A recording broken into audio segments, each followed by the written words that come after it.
আগামী পরশু থেকে সিয়াম শুরু হচ্ছে।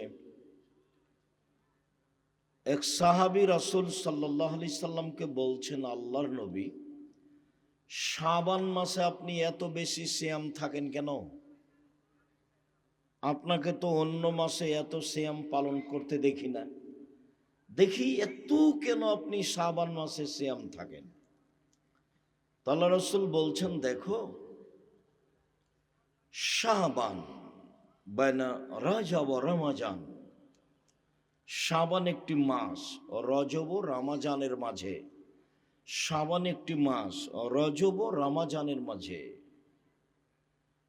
অন্নাস এক ভুলুন আনহো, মানুষ তাতে গাফেল থাকে। তুরফাউল আলা ইলা রাব্বিল আলামিন, মানুষের আমল আল্লাহর কাছে, বাৎসরিক আমল আল্লাহর কাছে পেশ করা হয়। ওয়ানা উহিব্বু আন ইউরফা আমালি ওয়ানা সায়েম, আর আমার মনটা চায় যে আমার যখন বাৎসরিক রিপোর্ট আল্লাহর কাছে পেশ করা হবে, তখন আল্লাহ দেখুক যে আমি সিয়াম আছি। এই জন্য আমি শাবান মাসে বেশি বেশি সিয়াম থাকি। পরে আবার আসছি ফিরে এখানে। আয়েশা রাদিয়াল্লাহু তাআলা আনহা বলেন, কানা নবী সাল্লাল্লাহু আলাইহি সাল্লাম ইয়াসুমু শাবানা কুল্লাহু, আল্লাহর নবী পুরো শাবান সিয়াম থাকতেন। অফিরায়াতিন ইল্লা কালিলা, শেষের দিকে কয়েকটা বাদ দিতেন। উম্মু সালমা রাদিয়াল্লাহু তাআলা আনহা বলেন, লা ইয়াসুমু শাহরাইনি মুতাতাবিআইনি ইল্লা শাবান আর রমজান, আল্লাহর নবী পরস্পর দুইটি মাস সিয়াম পালন করতেন না, তবে শাবান আর রমজান।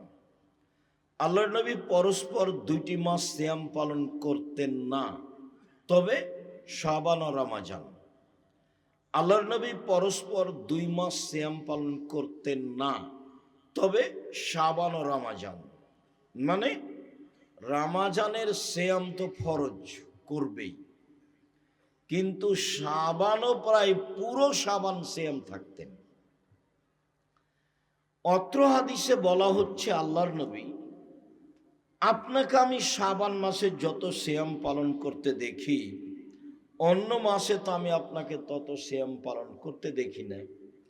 আপনি শাবান মাসে এত বেশি সিয়াম পালন করেন কেন?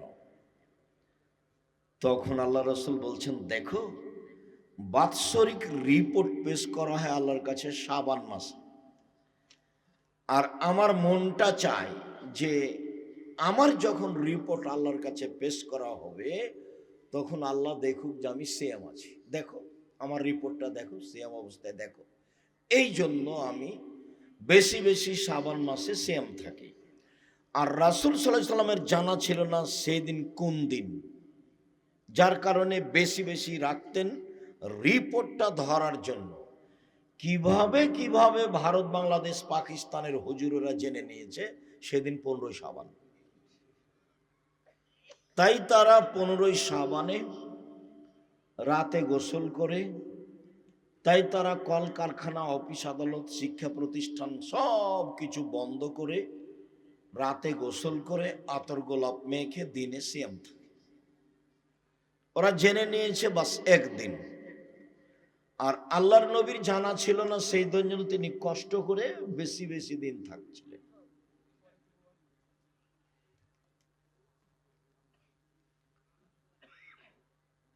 সম্মানিত দিনী ভাই বোন, ইবাদতের জগতে সবচেয়ে দামি গুরুত্বপূর্ণ ইবাদত সিয়াম।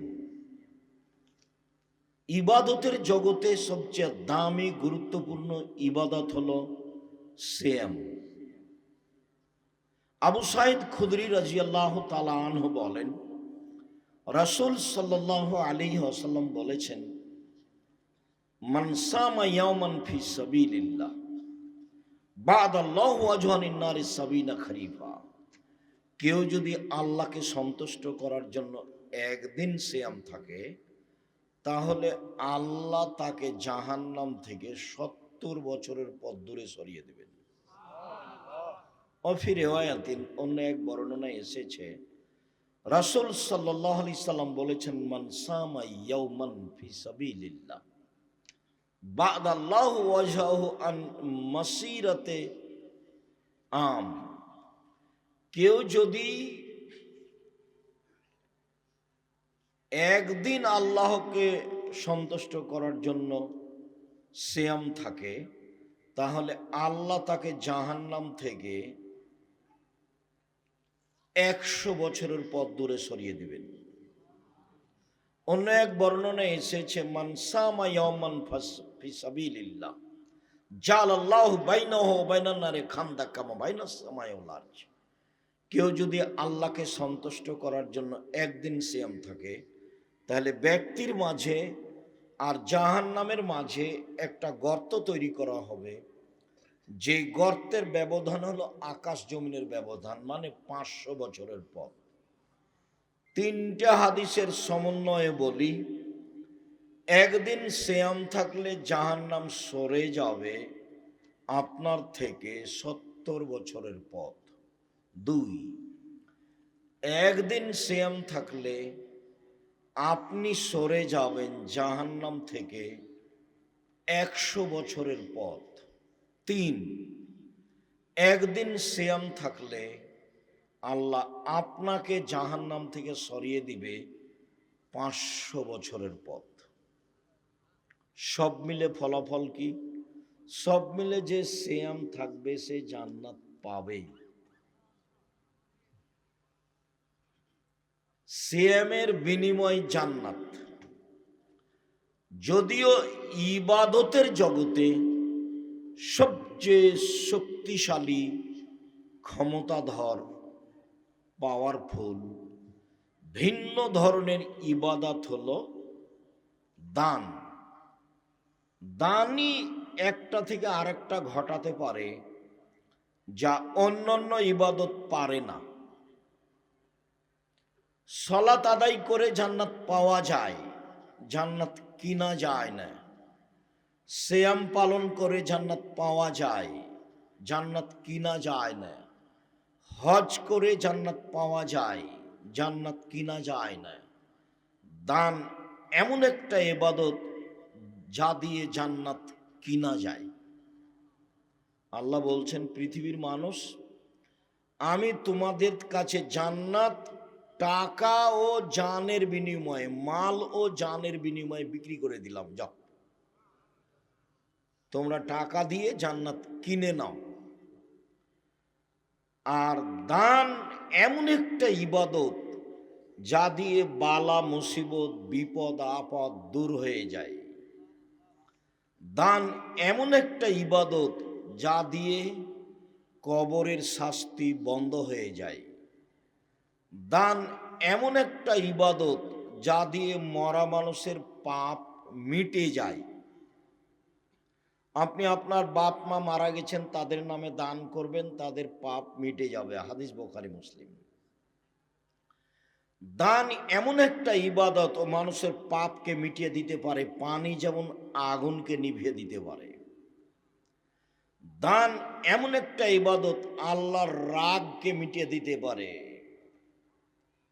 ইন্না সাদকাতা সিররে তুতফিউ গাযাবার রাব্বে। নিশ্চয় গোপন দান আল্লাহর রাগকে মিটিয়ে দেয়। দান এমন একটা ইবাদত যা বিচারের মাঠে দলিল হিসাবে আসবে। দান এমন একটা ইবাদত বিচারের মাঠে আপনাকে ছায়া করার জন্য আসবে। হাত্তা ইউকজা বাইনান নাস, যতদিন পর্যন্ত মানুষের মাঝে বিচার শেষ না হবে ততক্ষণ পর্যন্ত আপনি দানের ছায়াতলে থাকতে পাবেন। এ কথা মুহাম্মদ সাল্লাল্লাহু আলাইহি সাল্লাম বলেন। সালাত আপনার ছায়া হিসাবে আসবে না, সিয়াম আপনার ছায়া হিসাবে আসবে না, হজ আপনার ছায়া হিসাবে আসবে না, তাসবিহ তাহলিল জিকির আজকার আপনার ছায়া হিসাবে আসবে না। সম্মানিত দিনী ভাই বোন, বলছিলাম যে মানুষ এমন পশু প্রাণী হয়ে গেল, গরু ছাগল হয়ে গেল, নিম্ন শ্রেণীর মানুষ হয়ে গেল, দল সংগঠন নিয়ে এমনভাবে ব্যস্ত হয়ে গেল, একজন আর একজনকে মানুষই মনে করে না, চাঁদাবাজি, রাহাজানি, অন্যায়, অবিচার, লুটতরাজ, মারামারি, জুলুম, নির্যাতন, জেলহাজত, দাঙ্গামা হাঙ্গামা দিয়ে সমাজ একবারে পরিপূর্ণ করে ফেলছে। এই যে বহু ছেলেগুলো এখানে বসে আছে, ওই যে ঘুরে বেড়াচ্ছে দোকানে দোকানে পশু প্রাণীর মতো, কষ্ট নেয় না। এই ছেলে, তুমি ওখানে দোকানের সামনে দাঁড়িয়ে আছো কেন? জবাব আমি দেব? তোমার বাপ দিবে? তোমার বাপ তোমাকে জন্ম দিয়েছে বেটা, আমি জবাব দিব কেন? তুমি পশু প্রাণীর মতো কিনা সেটা তোমার বাপ বুঝবে বিচারের মাঠে। তোমার বাপ মনে করেছে জন্ম দিতে পারলেই বাপ হওয়া যায়। এই কথা মোহাম্মদ সাল্লাল্লাহু আলাইহি সাল্লাম বলেননি, জন্ম দিতে পারলে বাপ হওয়া যায় না। যে বাপ ছেলেকে মানুষের মতো মানুষ করতে পারে, নিজের পয়সা খরচ করে, সে হলো প্রকৃত বাপ। প্রথমে তিনি বললেন প্রয়োজনে আদর করে, প্রয়োজনে পিটিয়ে। 10টা হাদিস আছে খালি পিটিয়ে ঠিক করতে হবে তার। এমনকি মেয়ে, বুখারী মুসলিমের হাদিস, মেয়ে বড় হয়ে গেছে, যুবতী হয়েছে, ছেলে মেয়ের মা হয়ে গেছে, 10 ছেলের মা হয়ে গেছে, তবু বাপ তাকে পিটিয়ে ঠিক করবে, পিটিয়ে। বুখারী মুসলিমের হাদিস। তার নাম বাপ। কি দিয়ে বুঝাই আপনাকে? আমি শুরু থেকে নিয়ে শেষ পর্যন্ত হেঁটে আসলাম, সবাই দোকানের সামনে দাঁড়িয়ে আছে, পুরুষ নারী। জবাব আমি দিব? প্রোগ্রাম না এটা মেলা। কি বুঝাতে চাচ্ছেন আপনি আমাকে? সম্মানিত দিনী ভাই বোন, দেখেন 1 মিনিট। পিটিয়ে পূর্ণ যুবতী মেয়ে, বিবাহ হয়ে গেছে, বাপে পিটিয়ে দিচ্ছে। দেখেন, আয়েশা রাদিয়াল্লাহু তাআলা আনহা বলেন, আমরা এক সফরে ছিলাম, যুদ্ধে, বাড়ি ফিরে আসছি। হঠাৎ করে আমার গলার হারটা হারিয়ে গেল, খুঁজে পাই না। সলাতের সময় হয়ে গেছে, পানি নেই, অজু করতে পারি না, সলাত আদায় করতে পারি না। জনগণ এমন বিপদে পড়ল, জনগণ আমার আব্বাকে গিয়ে বলল, আপনি কি জানেন আপনার মেয়ে কি করেছে? কি করেছে? আপনার মেয়ে গলার হার হারিয়েছে, তো খুঁজে তো পাওয়া যাচ্ছে না, আমরা তো এখান থেকে যেতে পারছি না, আমরা তো আটকা পড়ে গেলাম, এখানে পানি নেই, অজুও করতে পারি না, যেতেও পারি না, কি করা যায়? এই কথা শুনে আবু বকর সিদ্দিক রাদিয়াল্লাহু তাআলা আসছেন মেয়ের কাছে।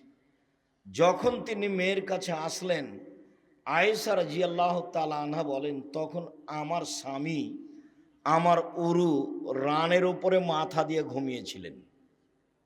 ফাল্লাকাজানি লাকজাতান শাদীদা, তিনি খুব জোরে আমাকে মারলেন এই কোমরের উপরে, এত জোরে মারলেন তাতে আমি আঁচ করলাম।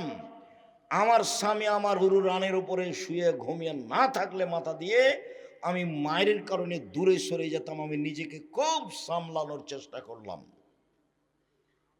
কথাটি বোঝানোর আগে আবার বলি একটা কথা, এটা আরব দেশ।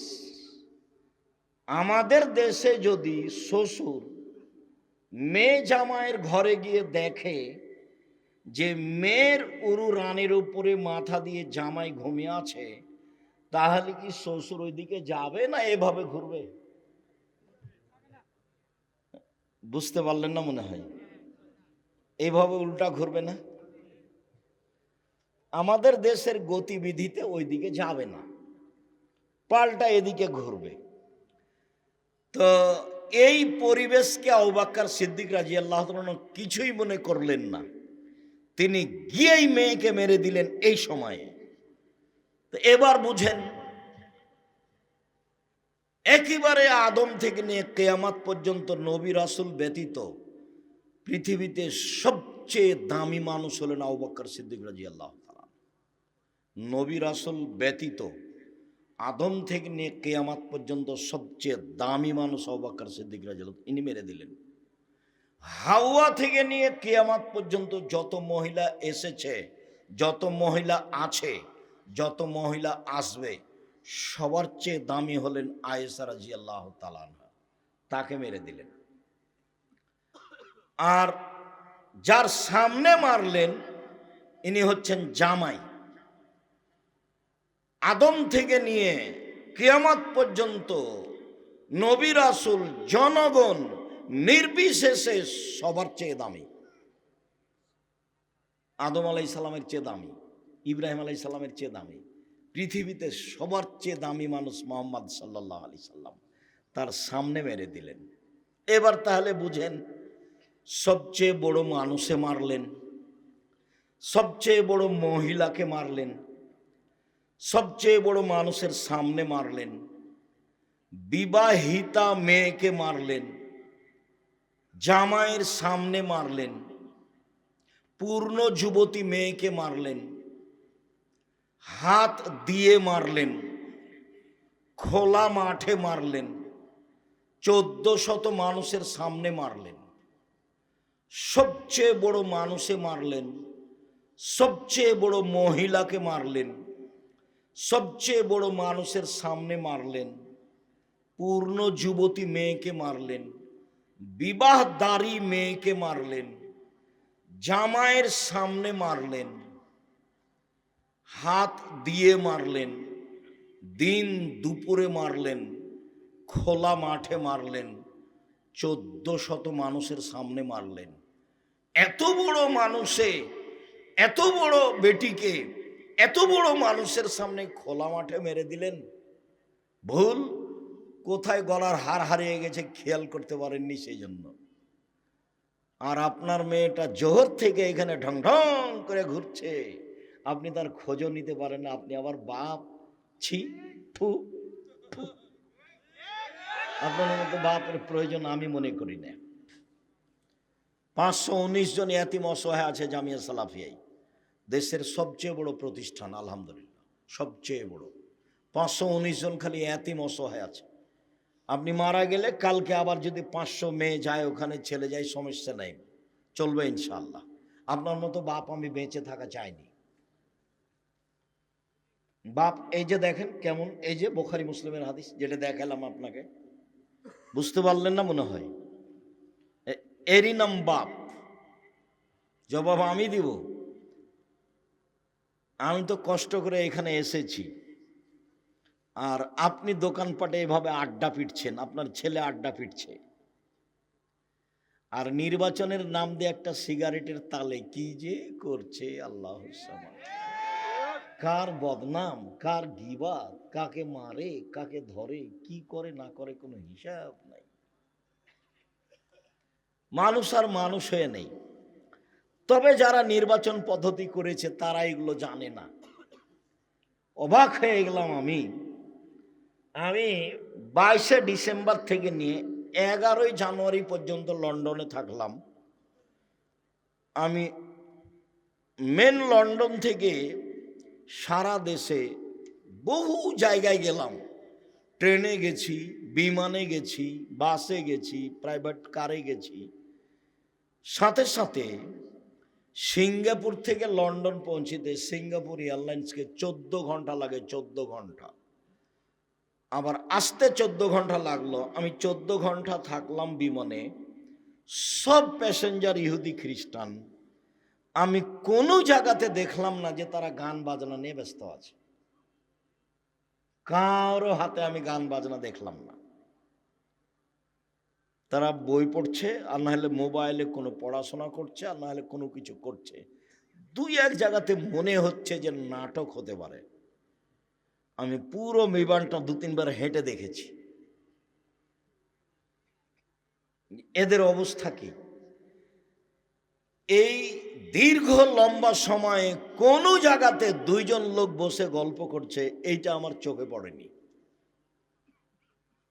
দেখেন আপনি, ওই যে এখনই আসছিলাম তখন একটা দোকানে 7-8 জন বসে গল্প করছে। হয়তো বা ওখানে টিভি আছে কিনা আমি খেয়াল করতে পারলাম না, গাড়িতে ছিলাম তো। টিভি থাকতে পারে। ল্যাংটা মেয়ে আসছে আর 8-10 জন মিলে দোকানে বসে গল্প জমাচ্ছে। মানুষ না পশু? বুঝেও বুঝে না ওরা, অন্তর আছে বুঝে না, দেখেও দেখে না ওরা, চক্ষু আছে দেখে না, শোনেও শোনে না ওরা, কান আছে শোনে না। উলাইকা কালানাম, তারা পশু প্রাণীর মতো, তারা গরু ছাগলের মতো, তারা কুকুর শ্রীগের মতো, বালহু মাজাল, বরং তার চেয়ে খারাপ। আমি এ কথা বলিনি, এ কথা আল্লাহ বলছে। কি বুঝাতে চান আপনি আমাকে? ছেলে তো আপনার, মেয়ে তো আপনার, জবাব আপনার। উপার্জনের 4টা পথ, বেঁচে থাকার 4টা পথ: 1 5 ওয়াক্ত সালাত, 2 হালাল রুজি, 3 কোরআন তেলাওয়াত, 4 আড্ডা পিটা চিরদিনের জন্য হারাম, জান্নাত হবে ইনশাল্লাহ।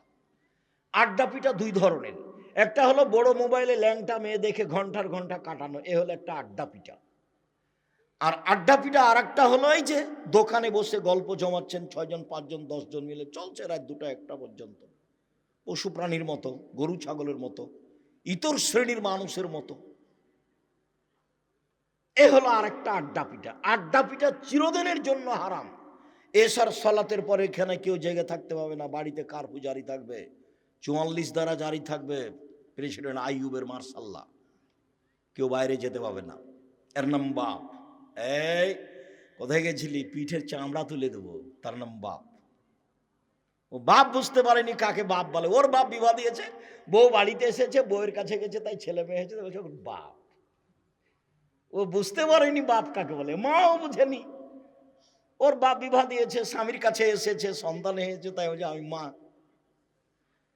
মা তো তাকে বলে না। দেখেন প্রায় সব মোবাইলে আছে, বহু জায়গাতে আমি বলেছি যে মা কাকে বলে। জাবের রাদিয়াল্লাহু তাআলা আনহু বলেন যে রাসূলের সাথে আমরা যুদ্ধ করে আসছিলাম, এখন রাতে আমরা মদিনায় ঢুকবো। তো আল্লাহ রাসূল বলছেন, এই থামো থামো, সবাই এখানে থাকো, সবাই এখানে থাকো, সকালে ঢুকবো।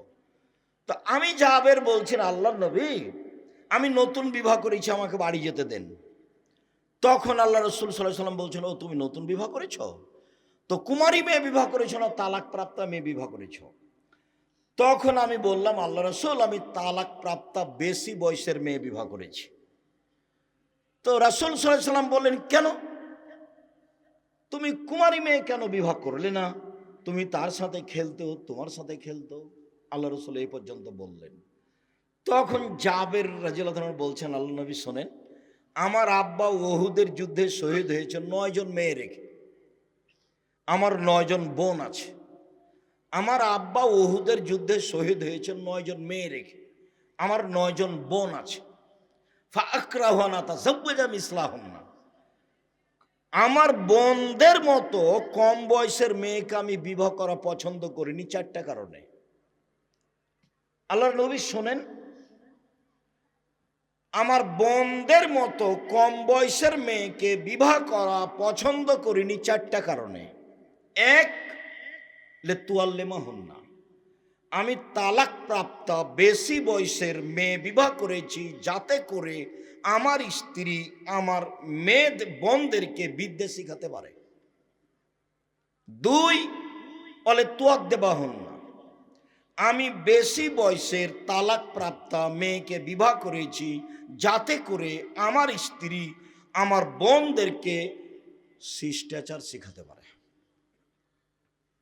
3, আমি বেশি বয়সের তালাক প্রাপ্তা মেয়েকে বিবাহ করেছি যাতে করে আমার স্ত্রী আমার বোনদেরকে মাথার চুল চিরুনি করে সাজগোজ করে পরিপাটি করে রাখতে পারে।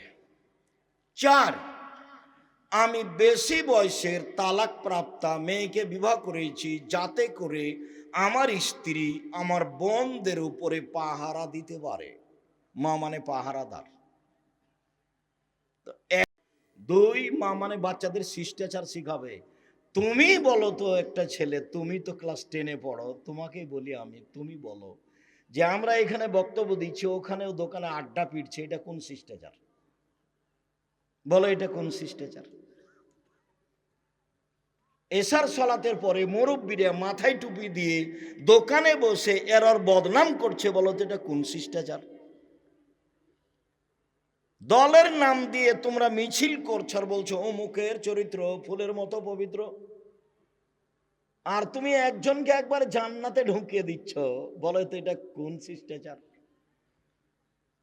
বিগত বছর চাঁপাইনবাবগঞ্জ কানসাটে একদিন প্রোগ্রামে গেছি, তা আমাকে বলছেন যে আপনি আমাদের নেত্রীর জন্য দোয়া করবেন।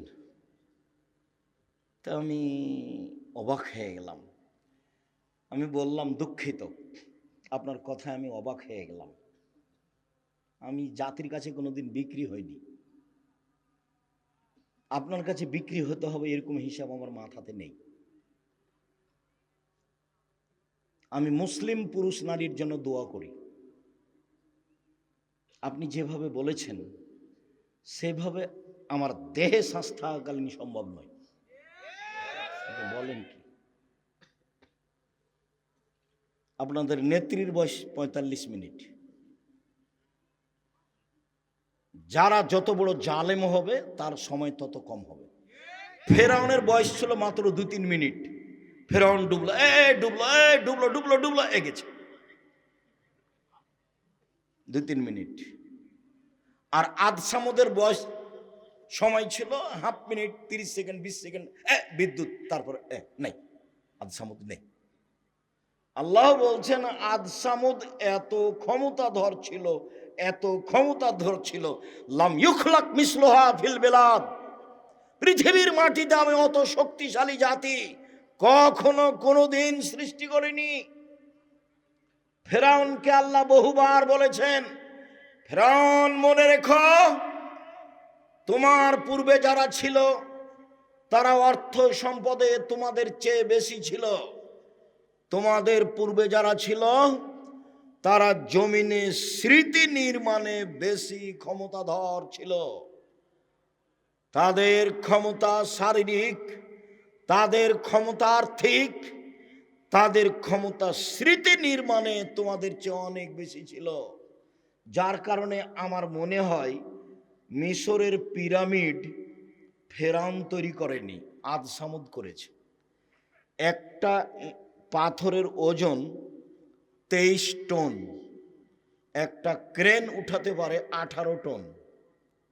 তো ১০০-১৫০ ফুট উপরে একটা পাথরকে, ২৩ টন ওজনের পাথরকে কেমনে উঠালো?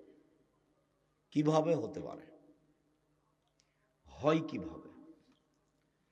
ক্ষমতা দেখায়ও না, দলীয় দাপট দেখায়ও না, মানুষকে অপমান করো না, মানুষকে জেল হাজতে দিও না, মানুষের জমি দখল করো না, চাঁদাবাজি করো না। ইতর শ্রেণীর মানুষ চাঁদাবাজি করো কেন বেটা? চাঁদাবাজি করো কেন? বাংলাদেশের লোক বলছে এখন বিবাহ করলে চাঁদা দেওয়া লাগবে। আর কিছু কিছু ছেলে বলছে ওরা এতদিন যাবৎ চাঁদাবাজি করেছে, আমরা করব না। তাহলে ওরাও গরু ছাগল, তুমিও গরু ছাগল, ওরাও পশু প্রাণী। বুঝেও বুঝে না ওরা, অন্তর আছে বুঝে না, দেখেও দেখে না ওরা, চক্ষু আছে দেখে না, দেখা দরকার। শোনেও শোনে না ওরা, কান আছে শোনে না। উলাইকা কালানাম, তারা পশু প্রাণীর মতো, তারা গরু ছাগলের মতো, তারা কুকুর শিলের মতো, ভালো মজাল বরং তার চেয়ে খারাপ। বাপ বেটা ভিক্ষা করে খাবা, চাঁদাবাজি করো কেন? আচ্ছা রাইট, শয়তানি করো কেন? চাঁদাবাজি করো কেন বেটা? বাপ বেটা ভিক্ষা পাও না, ভিক্ষা চাইবা? উপার্জনের ১ নম্বর পথ হলো ব্যবসা, ২ নম্বর পথ হলো চাকরি, ৩ নম্বর পথ হলো জমি চাষ, ৪ নম্বর পথ হলো দিন মজুরি। সবচেয়ে নিম্নমানের উপার্জন হলো দিন মজুরি, কিষান কামলা, পাট দিয়ে খাওয়া, কিষান কামলা গিরি করে খাওয়া। এর ব্যাপার আল্লাহ রসুল বলছেন, এই সাবধান, এই সাবধান, দিন মজুরকে কাজ শেষ হওয়ার সাথে সাথে টাকা দিয়ে দাও, টাকা দিয়ে দাও, গায়ের ঘাম শুকানোর আগে টাকা দিয়ে দাও। চাকরি, এই যে চাকরি করছো শোনো, যে বেতন নির্ধারণ হয়েছে এই বেতনের বাইরে ১ টাকাও নিবা না, নইলে সেটা হবে আত্মসাৎ। মোহাম্মদ সাল্লাল্লাহু আলাইহি ওয়াসাল্লাম এভাবে বলছেন। ৩ জমি চাষ, জমি চাষ করো, তবে জমি চাষে অন্তর শক্ত হয়ে যায়, জমি চাষে মানুষ ভীরু হয়ে যায়, জমি চাষে মানুষ ইবাদত করতে পারে না, মানে জমি চাষকে পছন্দ করলেন না। ৪ ব্যবসা। তখন তিনি বলছেন আত্তাজির আস-সাদিক আল আমিন ইয়াকুনু ইয়াউমাল কিয়ামা মা শুহাদা সিদ্দিকিন ওয়াল আম্বিয়া, সত্যবাদী বিশ্বস্ত ব্যবসায়ীরা বিচার মাঠে নবীগণের সাথে থাকবেন। অথচ নবীগণের সাথে, নবীর সাথে একজন সাহাবী থাকতে চেয়েছিলেন, হয়নি। মনে পড়ে না? কতদিন বললাম না? মনে পড়ে না? আমি বলে দিই। রাতে একজন সাহাবী বলছেন যে আমি রাসূলের কাছে অজুর পানি আর মেশক নিয়ে এসেছি, আমরা রাতে আছি, রাসূলের সাথে আছি, তো আমি রাতের এক পর্যায়ে অজুর পানি আর মেশক নিয়ে এসেছি। তো আল্লাহ রাসূল এটা দেখে খুশি হয়ে গেছেন, বাহ তোমার তো বুদ্ধি আছে, ভালোই তো, ঠিক আছে ঠিক আছে, সালমাস এটা চাও চাও কিছু চাও, কি চাও চাও, আমি খুব খুশি হয়েছি, যা চাইবা তাই দিয়ে দেব। তখন সাহাবী বলছেন আসআলুকা মুরাফাতাকা ফিল জান্নাহ, আপনার সাথে জান্নাতে থাকতে চাই। যেমন বলা তেমন উত্তর, চাও চাও কিছু চাও, খুব খুশি আমি, চাও, বলছে আপনার সাথে জান্নাতে থাকতে চাই। তখন আল্লাহ রসুল বলছেন আওয়া গায়রা জালেক, না না না না না, এটা নয় এটা নয়, অন্য কিছু চাও অন্য কিছু চাও। তখন সাহাবী বলছেন হো আজাকা, ওটাই চাই ওটাই চাই। তখন আল্লাহ রসুল বলছেন দেখো ইন্নী বিকাসরাতি সুজুদ আলা নাফসিক, তুমি একটু আমাকে সাহায্য করো বেশি বেশি সিজদা করে, তাহাজ্জুদ পড়ো, তাহলে আমি কাউকে এমনি পাশে নিয়ে থাকতে পারবো না, একটু বেশি বেশি করে তাহাজ্জুদ পড়ো, সিজদা করো বেশি, আমি চেষ্টা করব তোমাকে সাথে নিয়ে থাকার। লোকটাকে নিজে বললেন চাও চাও চাও কিছু চাও। তো সাহাবী বললেন কি আর চাইবো, আপনার সাথে থাকতে চাই। না না না না এটা না, অন্য কিছু চাও অন্য কিছু চাও, ওটাই চাই। তখন বলছেন যে তাহাজ্জুদ পড়ো, না হলে নিয়ে থাকতে পারবো না, বিচারের মাঠে আপনাকে জান্নাতে আমি পাশে নিয়ে থাকতে পারবো না। আর এখন বলছেন সত্যবাদী বিশ্বস্ত ব্যবসায়ীরা বিচারের মাঠে নবীদের সাথে থাকবেন। নেন এবার আর একটা শুনবেন, আল্লাহ রাসূল বলছেন ইয়া মাশারাত তুজ্জার, ব্যবসায়ীরা শোনো, ইন্নাল বায়া ইয়াহজুরুল কিযব ওয়াল হালাফ, ব্যবসাতে মিথ্যা কথা চলে আসে, কসম চলে আসে, ব্যবসাতে মিথ্যা কথা চলে আসে, কসম চলে আসে, ফাসুবহু বিসাদকা, তোমরা দান খয়রাত করে মিটিয়ে দাও, দান খয়রাত করে মিটিয়ে দাও। মানে ব্যবসার কত তিনি ব্যাপারে ব্যবসায়ীকে উৎসাহিত করলেন। চকলেট বিক্রিও ব্যবসা, বাদাম বিক্রিও ব্যবসা, কলা বিক্রিও ব্যবসা, জাপান থেকে মাল নিয়ে এসে চট্টগ্রামে নামিয়ে ঢাকাতে নিয়ে আসা ব্যবসা। যখন আপনি সত্যবাদী ব্যবসায়ী তখন এসব পথ, উপার্জনের পথ চারটে বাছাই করো। এই ছেলে চারটেই যদি না পারো তাহলে বাপ বেটা কি করবে, ভিক্ষে। গেলে কেন ওখানে, মুখের চরিত্র ফুলের মতো পবিত্র বললে কেন, ওকে চিনো তুমি, পিছনে গেলে কেন, মানুষের বদনাম করো কেন, ইতর শ্রেণীর মানুষ বাপ বেটা মনে করো কি, আমি তো গালি দিতে আসিনি, আমি দুঃখিত, তুমি জাতির কাছে চাঁদা চাইলে কেন, তোমরা বাপ বেটা জাতির জন্য বোঝা, তোমরা জাতির জন্য ঘৃণিত মানুষ, তুমি লুটতরাজ, তুমি দাগাবাজ, তুমি ধোকাবাজ, তুমি জুয়াচোর, তুমি জোর করে চাঁদা আদায় করো, চাঁদাবাজ, এই জন্য জন্ম নিয়েছ। জাতির উপকার করিও, কিছুই যদি না পারো তো একটা বৃদ্ধ মানুষকে ধরে একটু রাস্তা পার করে দিও, কিছুই যদি না পারো তো একটা ভ্যান ঠেকে আছে একটু পার করে দিও ধরে, কিছুই যদি না পারো তো পাশে একটা বৃদ্ধ মানুষ এসেছে ওকে তুমি উঠে গিয়ে বসতে দিও, কিছুই যদি না পারো তো গাড়িতে একটা লোক ধরছে না, একটা বয়স্ক মানুষ এসেছে, তুমি আছো, তুমি নেমে গিয়ে বলো চাচা আপনি যান আমি পরে যাবো, চাচা আপনি যান আমি পরে যাব, আপনি যান, এটা করিও। কিছুই যদি না পারো, জাতির উপকার করো, দাগাবাজ হয়েও না, ধোকাবাজ হয়েও না, জুয়াচ্চোর হয়েও না, চাঁদাবাজ হয়েও না, কেন এগুলো করবা। অবাক হয়ে যাই, লন্ডন অমুসলিম কাফেরদের দেশ, মোহাম্মদ সাল্লাল্লাহু আলাইহি সাল্লামের সব নিয়ম কানুন শিষ্টাচার নিয়ে নিয়েছে। একটা মেয়ে বোরখা পরে, 22 হাতের বোরখা পরে সারা দিন সারা রাত যদি ঘুরে, কেউ তাকে একটু কটু কথা বলতে পারবে না, মজাক করতে পারবে না। একটা মেয়ে যদি কাপড় ছাড়াই হাঁটে, গায়ে কাপড়ই না এমনি হাঁটছে, সারা দিন হাঁটলে কেউ তার দিকে বাঁকা চোখে তাকিয়ে কথা বলতে পারবে না, কথা বললেই 18 বছর জেল হবে। কতদিন জেল হবে? 18 বছর। খালি মেয়েটা যদি অভিযোগ করে তাহলে 18 বছর জেল হবে। যে দেশে বিবাহ নাই, যে দেশে জেনা কোনো ব্যাপার নয়, এরপরেও একটা মেয়ে খালি গায়ে হাঁটছে রাস্তাতে, কেউ যদি কোনো জায়গায় মজাক করে একটু উত্ত্যক্ত করে, মেয়েটা যদি পুলিশকে ডেকে বলে দেয় এর 18 বছর জেল হবে, মুখ খুলবে না, এর ভয় আছে 18 বছর জেল, মুখ খুলবে না। দুনিয়া উল্টে গেল, রাস্তাতে হাঁটছে ওর পাশাপাশি তার সাথে একটু কথা বলবে না সাহস করে, তার নাম নিয়ম। এটাই মোহাম্মদ সাল্লাল্লাহু আলাইহি সাল্লামের নিয়ম। নিয়মটা ওরা নিয়ে নিয়েছে, আর ভোট পদ্ধতি ওরা করে না, আমাদের উপরে চাপিয়ে দিয়েছে। এসব গতিবিধি যত কিছু দেখছো, কোর্ট কাচারি অফিস আদালত সব কিছু, এইসব মোবাইলের ফাংশন ওদের হাতে। আমি এরকম কিছু দেখলাম না, তোমার হাতে মোবাইল। তোমাকে তো আমি বলছি 14 ঘন্টা বিমানে থাকলাম সিঙ্গাপুর এয়ারলাইন্স, সিঙ্গাপুর থেকে না লন্ডন পর্যন্ত, আমি কারো মোবাইলে আমি 3 বার এই বিমানের এই মাথা থেকে ওই মাথা, ওই মাথা থেকে এই মাথায় এসেছি, কারো মোবাইলে ল্যাংটা মেয়ের নাচা আমার চোখে পড়েনি। অথচ ওরাও মানুষ, ওরা হলো ইহুদি, ওরা হলো খ্রিস্টান, ওদের জান্নাত নেই, ওরা জান্নাতে যাবে না, ওদের দাঁড়ি পাল্লাই নেই বিচারের মাঠে। পাপ নেকির জন্য দাঁড়ি পাল্লার জন্য আগে বলতে হবে আমি সাক্ষ্য দিচ্ছি আল্লাহ ছাড়া কোনো মাবুদ নেই, মানে শিরক নেই।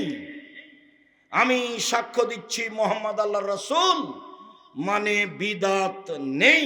এই দুইটা সাক্ষী ছাড়া কারো পাপ নেকি বিচারের মাঠে ওজন হবে না। হিন্দুদের পাপ নেকি ওজন হবে না, তারা এটা সাক্ষী দেয়নি। ইহুদিদের পাপ নেকি ওজন হবে না, তারা এই সাক্ষী দেয়নি। খ্রিস্টানদের পাপ নেকি ওজন হবে না, তারা এই সাক্ষী দেয়নি। কাদিয়ানীদের পাপ নাকি ওজন হবে না, তাদের সাক্ষী কেটে গেছে। শিয়াদের পাপ নাকি ওজন হবে না, তাদের সাক্ষী কেটে গেছে। তোমরা যারা নাটোরে বসবাস করছো, এরকম যদি দিনরাত বড় বড় শিরক করো তাহলে সাক্ষী কেটে গেছে। কি বলি, দিনরাত আমাদের দেশের স্কুলে ছেলে মেয়ে বলছে ও কালিমা তোমার আকাশ, ও কালিমা তোমার বাতাস। আমি তো 30 বছর আগে বলেছি তোর বাপের আকাশ।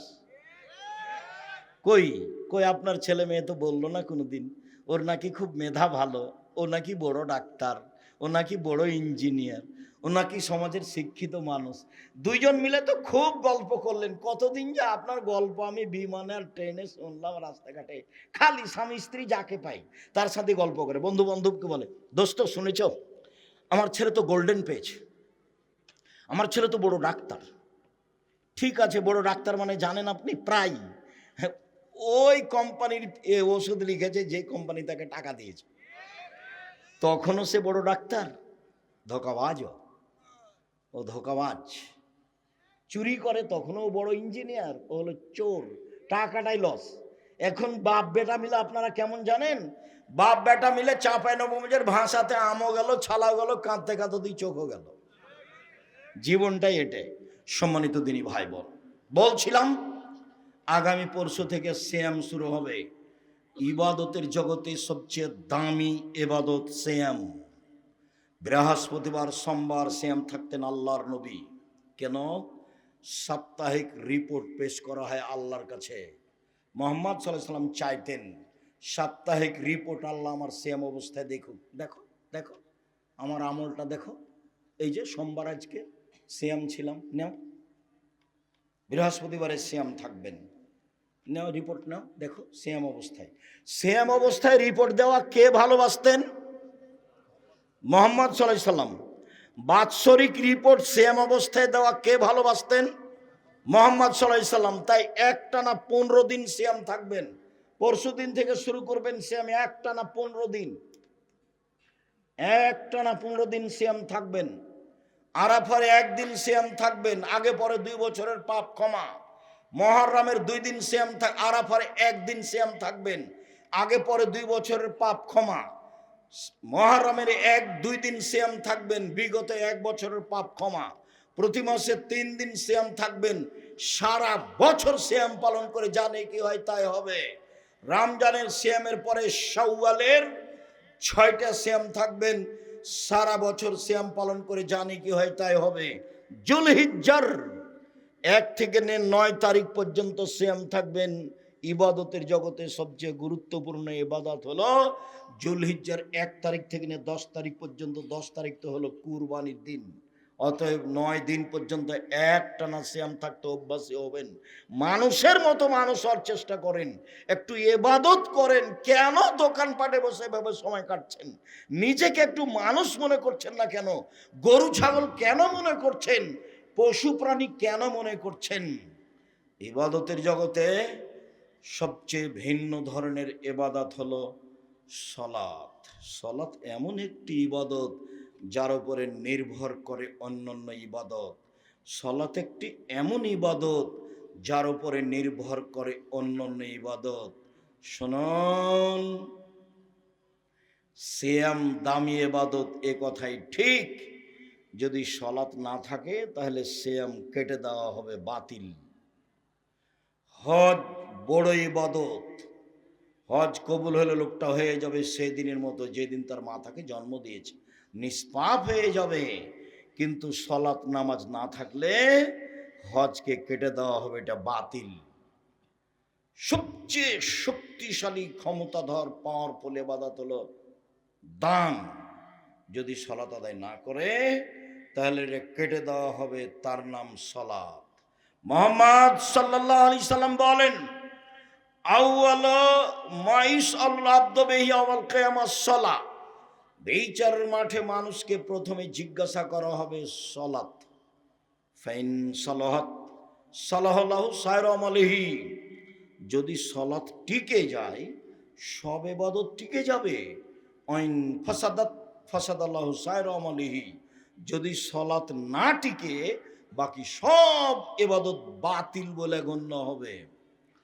আবু হুরায়রা রাদিয়াল্লাহু তাআলা আনহু বলেন, রাসূল সাল্লাল্লাহু আলাইহি ওয়াসাল্লাম বলেছেন সালাত 3 ভাগে বিভক্ত। আত-তাহুরু সুলুসুন, ওযু হলো 3 ভাগের 1 ভাগ।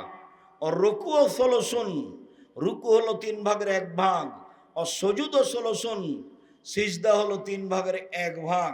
ফামানা দাহাবে হাক্কেহা, যে এই 3টে ঠিক ঠিক আদায় করলো, কবিলাত সালাতুহু, তার সালাত কবুল করা হবে।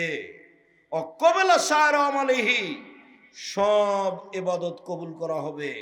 অইন রুদ্দাত আলাইহি সালাতুহু, যদি সালাত তার বাতিল করা হয়, রুদ্দা আলাইহি সায়রা আমালিহি, সব আমল বাতিল। ইবাদতের জগতে সবচেয়ে বিরল ভিন্ন ধরনের ইবাদত হলো সালাত। এর কোনো আপোষ নেই। সব ইবাদতের আপোষ আছে। যেমন হজ, এবছর করব না, সামনে বছর করব, ঠিক আছে করেন, কোনো সমস্যা নেই, করলেই হলো, এই যে আপোষ। যাকাত 2 মাস আগেই দিব, দেন 1 মাস পরে দিব, দেন, এই যে আপোষ। সিয়াম রমজান, শরীরটা আজকে ভালো লাগছে না, কেমন কেমন লাগছে, ছেড়ে দেন, আর একদিন থাকেন, এই যে আপোষ। সালাত এরকম নয়। সালাত এমন একটা ইবাদত যা মানুষের সাথে আপোষ করে না। ওযু করে সালাত আদায় করতে হয়, পানি নেই। তায়াম্মুম করে সালাত আদায় করতে হবে, মাটি নেই। ওযু তায়াম্মুম ছাড়াই সালাত আদায় করতে হবে। কেবলার দিকে মুখ করে সালাত আদায় করতে হয়, কেবলা বোঝা যায় না, কেবলা ছাড়াই সালাত আদায় করতে হবে। দাঁড়িয়ে সালাত আদায় করতে হয়, দাঁড়িয়ে থাকা যায় না। বসে থেকে সালাত আদায় করতে হবে, বসে থাকা যায় না। শুয়ে থেকে সালাত আদায় করতে হবে। পরিষ্কার কাপড় পরে সালাত আদায় করতে হয়, পরিষ্কার কাপড় নেই, যেই কাপড়ে পেশাব পায়খানা লেগে আছে সেই কাপড় পরেই সালাত আদায় করতে হবে। পরিষ্কার অপরিষ্কার কোনো কাপড়ই নেই, আপনি কারণবশত উলঙ্গ হয়ে আছেন, এই উলঙ্গ অবস্থাতেই সালাত আদায় করতে হবে, করতেই হবে। মানুষের সাথে আপোষ করে না সালাত। গাড়িতে উঠে আছেন, ঠেলে ঠেল মানে না, শিকল ধরে আছেন, সলাতের টাইম পার হয়ে যাচ্ছে, এই অবস্থায় সলাত আদায় করতে হবে। পৃথিবীর এক ব্যতিক্রম ভিন্ন ধরনের বিরল ইবাদত সলাত। সম্মানিত দিনী ভাই বোন, এই কারণে ইমাম আহমদ ইবনে হাম্বল রাহিমাহুল্লাহ বলেছেন, অলসতা করে কেউ যদি সলাত ছেড়ে দেয় তাহলে তাকে জবে করতে হবে, হত্যা করতে হবে। ইমাম আবু হানিফা রাহিমাহুল্লাহ বলেছেন, কেউ যদি অলসতা করে সলাত ছেড়ে দেয়, সলাত ছেড়ে দেয়, তাহলে তাকে জেলখানায় বন্দি করে পিটিয়ে সলাত আদায় করাতে হবে।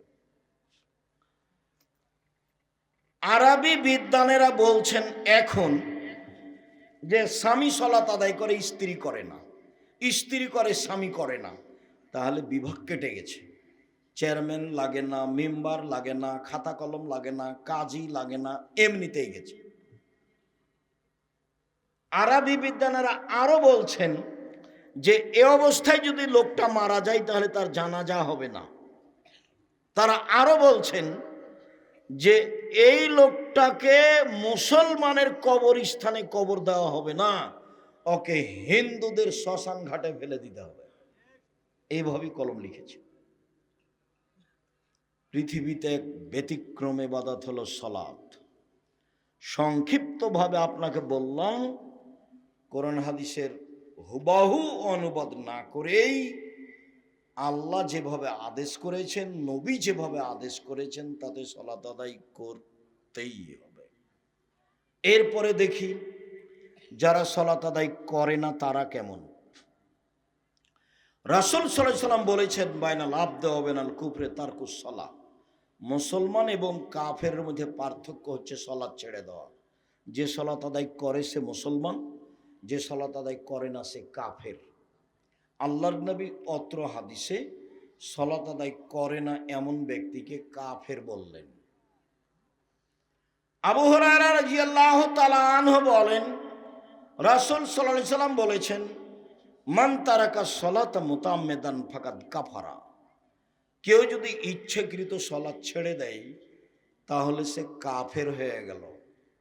অত্র হাদিস প্রমাণ করে যে মানুষ সালাত ছেড়ে দিলে কাফের হয়ে যায়। আব্দুল্লাহ ইবনে শাকিক বলেন, কানা আসহাবু রাসূলিল্লাহ সাল্লাল্লাহু আলাইহি রাউনা তারকু কুফরুন গায়রা সালাহ। সাহাবীগণ সালাত ব্যতীত অন্য কিছু ছেড়ে দিলে কাফের মনে করতেন না। হজ না করলে কাফের মনে করতেন না, মনে করতেন এ বড় পাপী।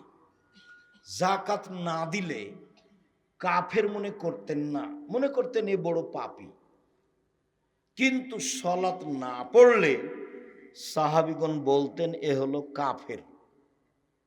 সালাত আদায় করে না যারা, তারা কাফের। এরপরে বলি, সালাত আদায় করে কিন্তু রাসূলের পদ্ধতিতে করে না, তারা কেমন? এক খেলে চেয়ে থাকবেন। আমরা যে লম্বা সময় কথা বলবো তা নয়। যারা যেখানে আছেন দয়া করে দোকানপাটে হোক, রাস্তাঘাটে হোক, বসতে জায়গা পান আর না পান, এক খেয়ালে আমার দিকে চেয়ে থাকেন। আমি আপনার কিছু না কিছু উপকার করব ইনশাআল্লাহ। আমি শুধু আপনার জন্য এসেছি। যখন আপনি দোকানপাটে বসে থাকেন তখন আমার খুব কষ্ট হয় এবং এটাকে আমি খুব ভারী চোখে দেখি। আপনার মেয়ে যখন ভ্যানিটি ব্যাগ নিয়ে হাটে বাজারে চলে যায় তখন আমার খুব আফসোস হয়, কি এই মেয়েটার বাপ নেই কি? এই মেয়েটার কি শ্বশুর নেই? এর কি দেবর নেই? এর কি ভাসুর নেই? এর কি বোনের ছেলে নেই? এর কি ভাইয়ের ছেলে নেই? এ কি সবাইকে মেরে খেয়েছে? এ বাজারে গেল কেন? কই আমরা তো কোনোদিন বাজারে যাই না, আমরা তো বেঁচে আছি। আমি আমার ছাত্র জীবন 16 বছর আর শিক্ষক জীবন চলছে 37 বছর। আমি কোনোদিন চায়ের স্টলে বসিনি। তো মরে গেছি নাকি? বেঁচে আছি তো। আপনি যখন চায়ের স্টলে বসে গল্প করেন, আমি যখন গাড়ি নিয়ে পাশ দিয়ে আপনার চলে যাই তখন আমার আফসোসের শেষ থাকে না। কেন? আপনি একজন মুসলমান মানুষ। আপনার চরিত্র দেখে আমি খুব কষ্ট পাই। আপনার ছেলে যখন মিছিল করে রাস্তাঘাট বন্ধ করে চলে যায় তখন আমার খুব দুঃখ হয়। তখন আমি আর কিছু শেষ পর্যন্ত তখন বলি কিছু না পেয়ে, আল্লাহর নবী এদেরকে বলেছেন এরাই হলো ইতর শ্রেণীর মানুষ, এরাই হলো গাইবান্ধার, রংপুর, পঞ্চগড়, ঠাকুরগাঁ, লালমনিরহাট, নীলফামারী, ওদের ভাষায় বেন্যার বাচ্চা বেন্যা। এরাই হলো চাঁপাই নবাবগঞ্জের ভাষায় ছোট লোকের বাচ্চা ছোট লোক। ঢাকার ভাষাটা আমি মুখে বলতে পারলাম না। এরকম কিছু মনে মনে সিদ্ধান্ত ছাড়া আপনার ছেলেকে দেখে আমার মনটা আর কিছু বলে না, খুব আফসোস হয়। কি পড়লো এ, আর বাপই তাকে কি পড়ালো? কোনটাই বা শিষ্টাচার, কোনটাই বা বিদ্যে, কোনটাই বা পরিপাটি, কোনটাই বা সাজগোজ, কোনটাই বা পাহারা। এই ছেলে মায়ের কাজ কয়টা গো? এক, বিদ্যে; দুই, শিষ্টাচার; তিন, পরিপাটি সাজগোজ করে রাখ; চার, পাহারাদার। কোনটা করেছে তোমার মা? তোমার চুলটা শুধু ওপর দিকে আছে, ছাতা হে, সব দিকে চাচা আছে। এইটা কোন সাজগোজ বলো তো দেখি? তোমার মা আছে? তোমার মাকে দেখো। আমি আফসোস করে বলছি, তোমার মা, এটা আমি বিশ্বাস করি, কিন্তু আমার মনটা চাই যে তুমি চাচি বলে ডাকবা। তোমার মাকে বলবা চাচি, তোমার মা যদি বলে একই কথা, তখন তুমি বলবা আম্মা দুঃখিত, কি আর বলি, আপনাকে চাচি বলতে আব্দুর রাজাক বিন ইউসুফ বলেছে। কেন? যে আমার মাথার চুল এরকম হয়ে আছে সেই জন্য। কেন? যেমন প্যান্টটা টাকনোর নিচে আছে সেই জন্য। এই যে আমার বোন নখ বড় করে রেখেছে সেই জন্য। দেখেন, আপুকে ডাকেন, তুমি বলবে তোমার আম্মাকে, আপুকে ডাকেন, আপুকে ডাকেন, দেখেন আপুর নখটা কি হয়ে আছে, বড় হয়ে আছে। নখে কি আছে? নেইল পালিশ আছে। ও তো ইহুদি খ্রিস্টানদের পতিতালয়ের মেয়েদের বৈশিষ্ট্য। ইহুদি খ্রিস্টানদের পতিতালয়ের মেয়েদের বৈশিষ্ট্য, ভরু তোলে চিকন করা আছে। তুমি বলো তোমার মাকে যে আপুকে ডাকেন। আপনাকে যদি মা বলে ডাকি তো গুনাহ হবে। আপনাকে যদি আম্মা বলে ডাকি তাহলে কি হবে? গুনাহ হবে, যে আপনি তো মা নন। মা তো এইরকম, এই পিঠের চামড়া তুলে দেবো। কোথায় গেছিলে? পাহারাদার। তখন কেমন বলেছি? পাহারাদার মানে ওর মা ফরজ সালাত আদায় করেছে বাড়িতে, সুন্নাত পড়তে যাবে, আল্লাহু আকবার বলতে যাবে, তখন ছেলে বলছে আসসালামু আলাইকুম। এই মা সুন্নাত পড়তে পাবে না, সুন্নাত বন্ধ করে বলবে আহমদ দেরি হলো কেন? 20 মিনিট এশার সালাতের পরে মসজিদ থেকে আসতে দেরি হলো কেন? এইটা তল্লাশি চালানো মায়ের ফরজ, আর এই সুন্নাত পড়া মায়ের জন্য সুন্নাত। আপনি এখন বলেন ছেলের তল্লাশি চালাবে না সুন্নাত পড়বে? সুন্নাত পড়তে পাবে না। কি করবে মা? তল্লাশি চালাবে। কেন? মা কাকে বলে? পাহারাদার, স্টিল পাহারাদার। এ কথা আমি বলিনি, দেখো এটা মোহাম্মদ সাল্লাল্লাহু আলাইহি সাল্লাম বলেছেন। তোমার মা দায়িত্ব পালন করে না, তুমি একটু সহযোগিতা করো তোমার মায়ের দায়িত্ব পালনের। তুমিও সন্তান। আমি যতবারই বলি তুমি তোমার মাকে খালা বলে ডাকো, এটা মানাবে না, তুমি তোমার মাকে আম্মা বলেই ডাকো। আমি দুঃখে বলেছি, আফসোস করে বলেছি, এটা আমার মৌলিক কথা নয়। তোমাকে দেখলে, তোমার অবস্থা দেখলে, তোমার বোনের অবস্থা দেখলে আমার আফসোস হয়। সব আফসোসটা তোমার বাপের উপরে, তোমার মায়ের উপরে হয়। সম্মানিত দিনী ভাই বোন, আল্লাহ তাআলা বলেন ফাওয়াইলুল লিল মুসাল্লিন, যারা সালাত আদায় করে ঠিকঠাক সুন্দর করে করে না, ওদের জন্য অয়েল নামক জাহান্নাম সুনিশ্চিত। ওরা সালাত আদায় করেও জাহান্নামে যাবে।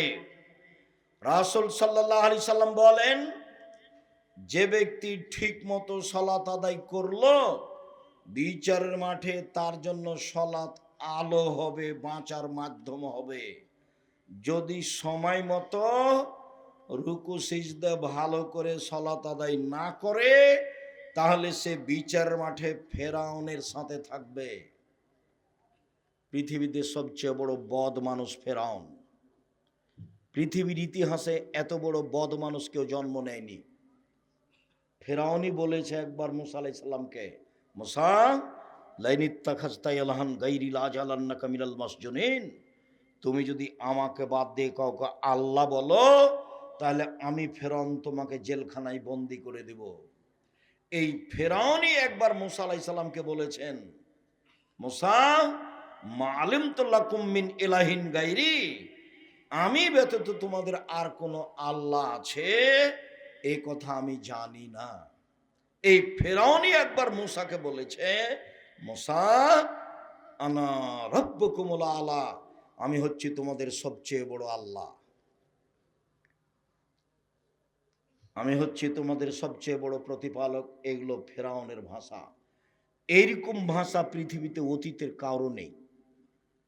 ফেরাউনের ব্যাপারে আল্লাহর একটা বক্তব্য আছে। আল্লাহ বলছেন, ফেরাউন আলিয়াউমা নুনাজ্জিকা বিবাদানিকা লিতাকুনা লিমান খালফাকা আয়া, তোমার শরীরটা আমি রেখে দিলাম ফেরাউন, কিয়ামত পর্যন্ত তোমার শরীর মাটিতে খাবে না, তোমার শরীর পশু প্রাণী খাবে না, মাছ হাঙ্গর পানির কোনো কিছু তোমাকে খাবে না, তোমাকে দেখে মানুষ উপদেশ গ্রহণ করবে। এই কথা আল্লাহ ফেরাউনের ব্যাপারে বলেছেন, পৃথিবীর কোনো মানুষের ব্যাপারে বলেননি। আমি সালাত আদায় করলাম, সালাতটা রাসূলের পদ্ধতিতে হলো না, তখন আমাকে থাকা লাগবে ফেরাউনের সাথে। এ তো যেমন তেমন কথা নয়, খুব তো কঠিন হয়ে গেল। রাসূল সাল্লাল্লাহু আলাইহি সাল্লাম যা বলেন তাতে রাসূলের পদ্ধতিতে সালাত আদায় না করলে সালাত হবে না। একটা লোক মসজিদে ঢোকে, 2 রাকাত সালাত আদায় করে আল্লাহ রাসূলের সালাম দিল। আল্লাহ রাসূল বললেন, সল্লি ফাইন্নাকা লাম তুসল্লি, তুমি সালাত আদায় করো, তুমি করনি। লোকটি আবার করলো। আল্লাহ রাসূল বললেন, তুমি সালাত আদায় করো, তুমি করনি। লোকটি আবার সালাত আদায় করলো। আল্লাহ রাসূল বললেন, তুমি সালাত আদায় করো, তুমি করনি। তখন লোকটি বলছে, আল্লিমনি কাইফা উসাল্লি, আপনি আমাকে সালাত শিখিয়ে দেন, আমি এর চেয়ে ভালো করে সালাত আদায় করতে জানি না। আল্লাহ রাসূল তাকে রুকু সিজদার কথাটা বলে দিলেন। আমি আপনাকে বলতে চাচ্ছি, হাদিস তো বুখারী মুসলিম। আল্লাহ রাসূল তাকে বললেন না, হ্যাঁ সালাত আদায় করেছো, খুব একটা ভালো হয়নি। হ্যাঁ তুমি সালাত আদায় করেছো, তবে রুকু সিজদায় ভুল হয়েছে, ঠিক হয়নি। এইভাবে বললেন না। কি বললেন? বারবার বললেন যে সালাত আদায় করো, করনি। করেছেন তো? বারবার বলছেন যে করো, করনি। করেনি সাহাবী? করেছেন তো? একবারও তো হ্যাঁ বললেন না, সব কি না বললেন? তাহলে সালাত যদি আমার রাসূলের পদ্ধতিতে না হয় তাহলে সালাত হবে না। বিকৃত করে খালি গেল আর আসলো, সিজদা মেরে দিল, খালি রুকু দিকে গেল, বাঁকাই হয়নি, গেছে চলে এসেছে। ধর্ম পাগল নয়, এই সালাত হবে না। রাসূল সাল্লাল্লাহু আলাইহি সাল্লামের পদ্ধতিতেই সালাত আদায় করতে হবে। হুযায়ফা রাদিয়াল্লাহু তাআলা আনহু একজনকে সালাত আদায় করতে দেখে বললেন, শোনো, তুমি রুকু সিজদা ঠিক মতো আদায় করনি, তোমার সালাত হয়নি। তুমি যদি মারা যাও তাহলে তোমার মরণ রাসূলের পদ্ধতি ছাড়াই হবে। রাসূলের সুন্নাত অনুযায়ী তোমার মরণ হবে না। রাসূল সাল্লাল্লাহু আলাইহি সাল্লাম একবার বললেন, পৃথিবীর মানুষ শোনো, আসওয়াউস সারিক মাই ইয়াসরিকু মিন সালাতিহি, সবচেয়ে খারাপ চোর যে সালাত চুরি করে। গরু চুরিও চোর, তবে সবচেয়ে খারাপ চোর নয়, হাত কাটা যাবে। টাকা চুরিও চোর, তবে সবচেয়ে খারাপ চোর নয়, হাত কাটা যাবে। জিনিসপাতি চুরিও চোর, তবে সবচেয়ে খারাপ চোর নয়, হাত কাটা যাবে। যে সালাত চুরি করে সে হলো সবচেয়ে খারাপ চোর। সাহাবীগণ তখন বলছেন, আল্লাহর নবী কাইফা ইয়াসরিকু মিন সালাতিহি, সালাত মানুষ কিভাবে চুরি করতে পারে? সালাত কি চুরি করার জিনিস? তখন আল্লাহ রাসূল বলছেন, মাল্লাম ইউতিমু রুকুহা ওয়ালা সুজুদাহা, যে রুকু সিজদা ঠিক মতো আদায় করে না সে হলো সালাত চোর। সালাত 3 ভাগে। এই ছেলে, দেখো তো মহিলারা কি গল্প করছে নাকি? আপনি মহিলা মানুষ কেন কথা বলেন? আমি এখান থেকে শুনতে পাই। আপনি একটু শরম করেন না কেন? আপনার একটু লজ্জা হয় না কেন? এটা একটা দিনই বৈঠক। আর একজন মহিলা যদি আপনার গায়ের উপর দিয়ে চলে যায় তো আপনি মুখ খুলবেন না, মুখখান বন্ধ রাখেন। যদিও আমি এটাও আফসোস আপনার উপরে চাপাই, ও তো মেয়ে আপনার, সতর্ক করে আসেননি যখন আসলেন তখন, খালেদা শোনো সাবধান মা, মুখ খুলবে না, যা হবে হবে। আব্দুর রাজ্জাক বিন ইউসুফ এসেছেন, মা সাবধান, বাড়িতে থাকো সেটাই ভালো। কিন্তু যাবা, কথা বলতে বলতে যাবা, কথা বলতে বলতে আসবা, সেখানে আবার গল্প করবে, এটা করো না। দেখো আমি পিতা নই তোমার, এটা প্রমাণ হয়ে যাবে আমি আসলে তোমার পিতা, এটা আমি তোমাকে বলতে চাচ্ছি। মুখখান বন্ধ রেখো, কানটা লাগিয়ে রাখো, দেখো কোনো উপকার হয় কিনা। আব্দুর রাজ্জাক সাহেব এসেছেন, আমাদের কোনো উপকার করতে পারি কিনা একটু দেখো। তোমার বুদ্ধি আছে, তুমি ক্লাস 10-এ পড়ো, তুমি রান্না বান্না করতে পারো, সব তুমি বিভিন্ন ধরনের খাবার রেডি করতে পারো, সেটা খুব ভালো পারে। নখ যেমন বড় রাখতে পারে, খাওয়াও তেমন বিভিন্ন রান্না করতে পারে। ওই কাগজ কলমে দেখে দেখে, মোবাইলে দেখে দেখে রান্না করে, বাস আপনিও খুশি, ওর মাও খুশি, সবাই খুশি, ভাইয়েরাও খুশি। আপু আজকে এটা করো তো আপু, এটা করো তো আপু, এমন কিছু বানায়, ভাই বোন সবাই খুশি, আপনিও খুশি। আমি দুঃখিত, কি করতে পারি আমি, কি উপকার করতে পারি আমি আপনার জন্য এসেছি, কি উপকার আমি করতে পারি। আপনি আমার দিনী ভাই, আপনার স্ত্রী আমার দিনী বোন, আপনার ছেলে মেয়েকে আমি নিজের ছেলে মেয়ের মতো মনে করি, কিভাবে তাকে জাহান্নাম থেকে বাঁচানো যায়। বাংলাদেশের মাটিতে ছেলে মেয়ে ঘুম থেকে উঠে গিয়ে বলছো কালিমা তোমার আকাশ, কেমনে জাহান্নাম থেকে বাঁচা যাবে? আমি বলিনি, আমি বলবো না, আমার ছেলে মেয়েকে আমি বলতে দিই না। দেহের সংস্থাকালীন ঠাকুরের গান বলবো না। ঠাকুর বাঙালিদের শত্রু, ঠাকুর মুসলমানের শত্রু, ঠাকুর ঢাকা বিশ্ববিদ্যালয়ের শত্রু, ঠাকুর জাতির শত্রু। ভারত বাংলাদেশ পাকিস্তানের মুসলমান যেদিন ইংরেজদের হাতে নির্যাতিত, সেদিন ঠাকুর লন্ডনে মুচ পাকায়, সেই ঠাকুরের গান আমি বলবো? আমার মুসলমান ভাই বোন কি এই দীর্ঘ 100 বছর থেকে এমন কাউকে জন্ম দিতে পারেনি যে বাঙালি ছেলে মেয়েদের জন্য একটা গান তৈরি করবে? এমন কি ছেলে নাই? এমন কোন শিক্ষিত মানুষ এদেশে নাই? কত কত কোটি মানুষ এখন? 18 কোটি মানুষ। 18 কোটি মানুষের কারো ছেলে মেয়ে নাই একটা, যার মুখের গানটা একটু চলে স্কুলে? ছি ছি ছি ছি ছি ছি ছি, নাউজুবিল্লাহ মিন জালিক। মনে রেখো, আমি আব্দুর রাজ্জাক বিন ইউসুফ দেহে সংস্থাকালীন ঠাকুরের গান মুখে উচ্চারণ করব না। ঠাকুরের গান আমি বলার জন্য জন্ম নিইনি, ঠাকুরের গানকে উৎখাত করার জন্য জন্ম নিয়েছি। সিলেট কোর্টে উপস্থিত হলাম, 5,000 কোটি টাকার মামলা। কি? আমি বলেছি ও কালিমা তোমার আকাশ, ও কালিমা তোমার বাতাস, তোর বাপের আকাশ। এই কথা বলে আমি ঠাকুরের নিন্দা করেছি, তাই মানহানির মামলা।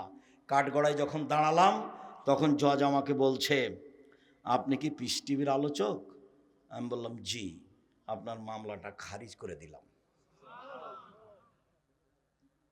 আমি ঠাকুরের নিন্দা করিনি। ঠাকুর আবার কে? আরে ঠাকুর তো হিন্দু মানুষ, ঠাকুর আবার কে? ঠাকুরের গান আমি গাইবো কেন? ঠাকুরকে আমি জপবো কেন? অসম্ভব হতে পারে না। আমার দেহে সংস্থা গেলে নেতা করতে পারি না। আমি মুসলিম চির রণবীর, মরণকে করি না ভয়, মরলে শহীদ বাঁচলে গাজী আমার উভয় সমান। মরাও যতটুকু, বাঁচাও ততটুকু, মরলেও জান্নাতি বাঁচলেও জান্নাতি, উভয় আমার সমান। আমি মুসলিম চির রণবীর। আমি ঠাকুরের গানকে কবর দিতে এসেছি, ওকে জাতির সামনে রাখতে আসেনি। ঠাকুর আবার কে? সম্মানিত দিনী ভাই বোন, বলছিলাম রাসূল সাল্লাল্লাহু আলাইহি সাল্লাম যা বললেন তাতে রাসূল সাল্লাল্লাহু আলাইহি সাল্লামের পদ্ধতিতে সলাত না হলে সলাত হবে না। কিভাবে পড়তে হবে? আল্লাহ রাসূল বললেন, সাল্লু কামা রাআইতুমুনি উসাল্লি, তোমরা সলাত আদায় করো যেভাবে আমাকে সলাত আদায় করতে দেখছো। বুখারী মুসলিম। আল্লাহ রাসূল কি বেঁচে আছেন? মদিনায় গিয়ে একটু দেখে আসবো রাসূল কিভাবে সলাত আদায় করছেন। আল্লাহ নবী যে বললেন, পৃথিবীর মানুষ তোমরা সলাত আদায় করো যেভাবে আমাকে করতে দেখছো। তা আমরা কি মদিনায় গিয়ে রাসূলকে দেখে আসবো? এখন কি তিনি বেঁচে আছেন? তাহলে পদ্ধতি কি, পরামর্শ? আমার পক্ষ থেকে 3টে পরামর্শ। এক, বাংলা বোখারি মুসলিম দেখে সলাৎ ঠিক করেন। এ দেখবেন না, ব্র্যাকেট দেখবেন না, আর টিকা দেখবেন না। বুঝাতে পারিনি কথা। বাংলা বোখারি দেখবেন, মুসলিম দেখবেন, কিন্তু কি দেখবেন না? ব্র্যাকেট দিয়ে যেটা ঘেরা লেখা আছে ওটা দেখবেন না। আর কি দেখবেন না? টিকা দিয়ে নিচের যেটা লেখা আছে সেটা দেখবেন না। তাহলে রাসূলের সলাৎটা হুবাহু বুঝতে পারবেন যে এটাই রাসূলের সলাৎ, কোনো সন্দেহ নেই। দুই, তিনটা পরামর্শ। দুই, রিয়াজুস সলেহিন নাম শুনেছেন? এটা অনেকদিন পরে লেখা হয়েছে, 500 হিজরির দিকে। রিয়াজুস সলেহিন প্রায় সব হাদিসই ঠিক, প্রায়। এইখান থেকে সলাৎ ঠিক করেন, এইটা আমার আন্তরিক অনুরোধ। তিন, আমার পরামর্শ, বাঙালি ভাই বোন যারা সলাতের উপরে বই লিখেছেন তাদেরটা পড়েন। আমি আব্দুর রাজ্জাক বিন ইউসুফ ভাষা জানি না, পড়াশোনা জানি না, কোনো রকম করে ছেঁচড়া মেচড়া করে কিছু করি আর বলি। সেই সুবাদে আমি লিখেছি রাসূল সাল্লাল্লাহু আলাইহি সাল্লামের সলাৎ মানাম প্রচলিত সলাৎ। আমি একবারে হাতে নাতে, হাতে খড়ির মতো করে যেভাবে রাসূল সাল্লাল্লাহু আলাইহি সাল্লামের সলাৎটাকে বাংলা ভাষায় একবারে হুবাহু সাজানো যায় সেভাবে সাজিয়েছি। একটু পড়ে দেখেন আপনি, তাতে যেগুলো জাল হাদিস, জৈব হাদিস, সেগুলো না করা আছে। এটা আমার পরামর্শ। আর আগের দুইটা আমার অনুরোধ। কি দেখে বই সলাৎ ঠিক করবেন? বাংলা বোখারি মুসলিম, তারপরে রিয়াজুস সলেহিন, এটা আমার অনুরোধ। আর শেষেরটা আমার পরামর্শ। বাঙালি ভাই বোনদের দেখেন, দেখতে পারেন আপনার বিশ্বাস হলে। পরামর্শে আমি আব্দুর রাজ্জাক বিন ইউসুফ আপনাকে খুব কাছে থেকে সলাৎ শিখিয়ে দেওয়ার জন্য রেখেছি, লিখেন। আর সব বক্তব্য আপনি এই উপদেশ বইয়ে পাবেন। আর আবদুল্লাহর বইটা এখন দেখেন, আবদুল্লাহর কিন্তু আজকে প্রোগ্রাম, এটা আবদুল্লাহর প্রোগ্রামে আমি এসেছি। আপনারা যেভাবে জানেন, আমি অবশ্য রাস্তায় অবগত হলাম। আবদুল্লাহ গত শনিবার থেকে নিয়ে বৃহস্পতিবার পর্যন্ত এনটিভির বক্তব্য রেকর্ডিংয়ে ব্যস্ত আছে। কোন টিভি? এনটিভিতে বক্তব্য রেকর্ডিংয়ে ব্যস্ত আছে গত শনিবার থেকে নিয়ে সামনে বৃহস্পতিবার পর্যন্ত। যার কারণে আপনাদের সাথে সাক্ষাতে কিছু বলতে চাইলেও পারেনি। তখন আমি এসেছি, যদিও আপনাদের ভালো লাগলো না, তিতে লাগলো, যে যদিও আমিও আবদুল্লাহর বক্তব্য শুনতে চাই।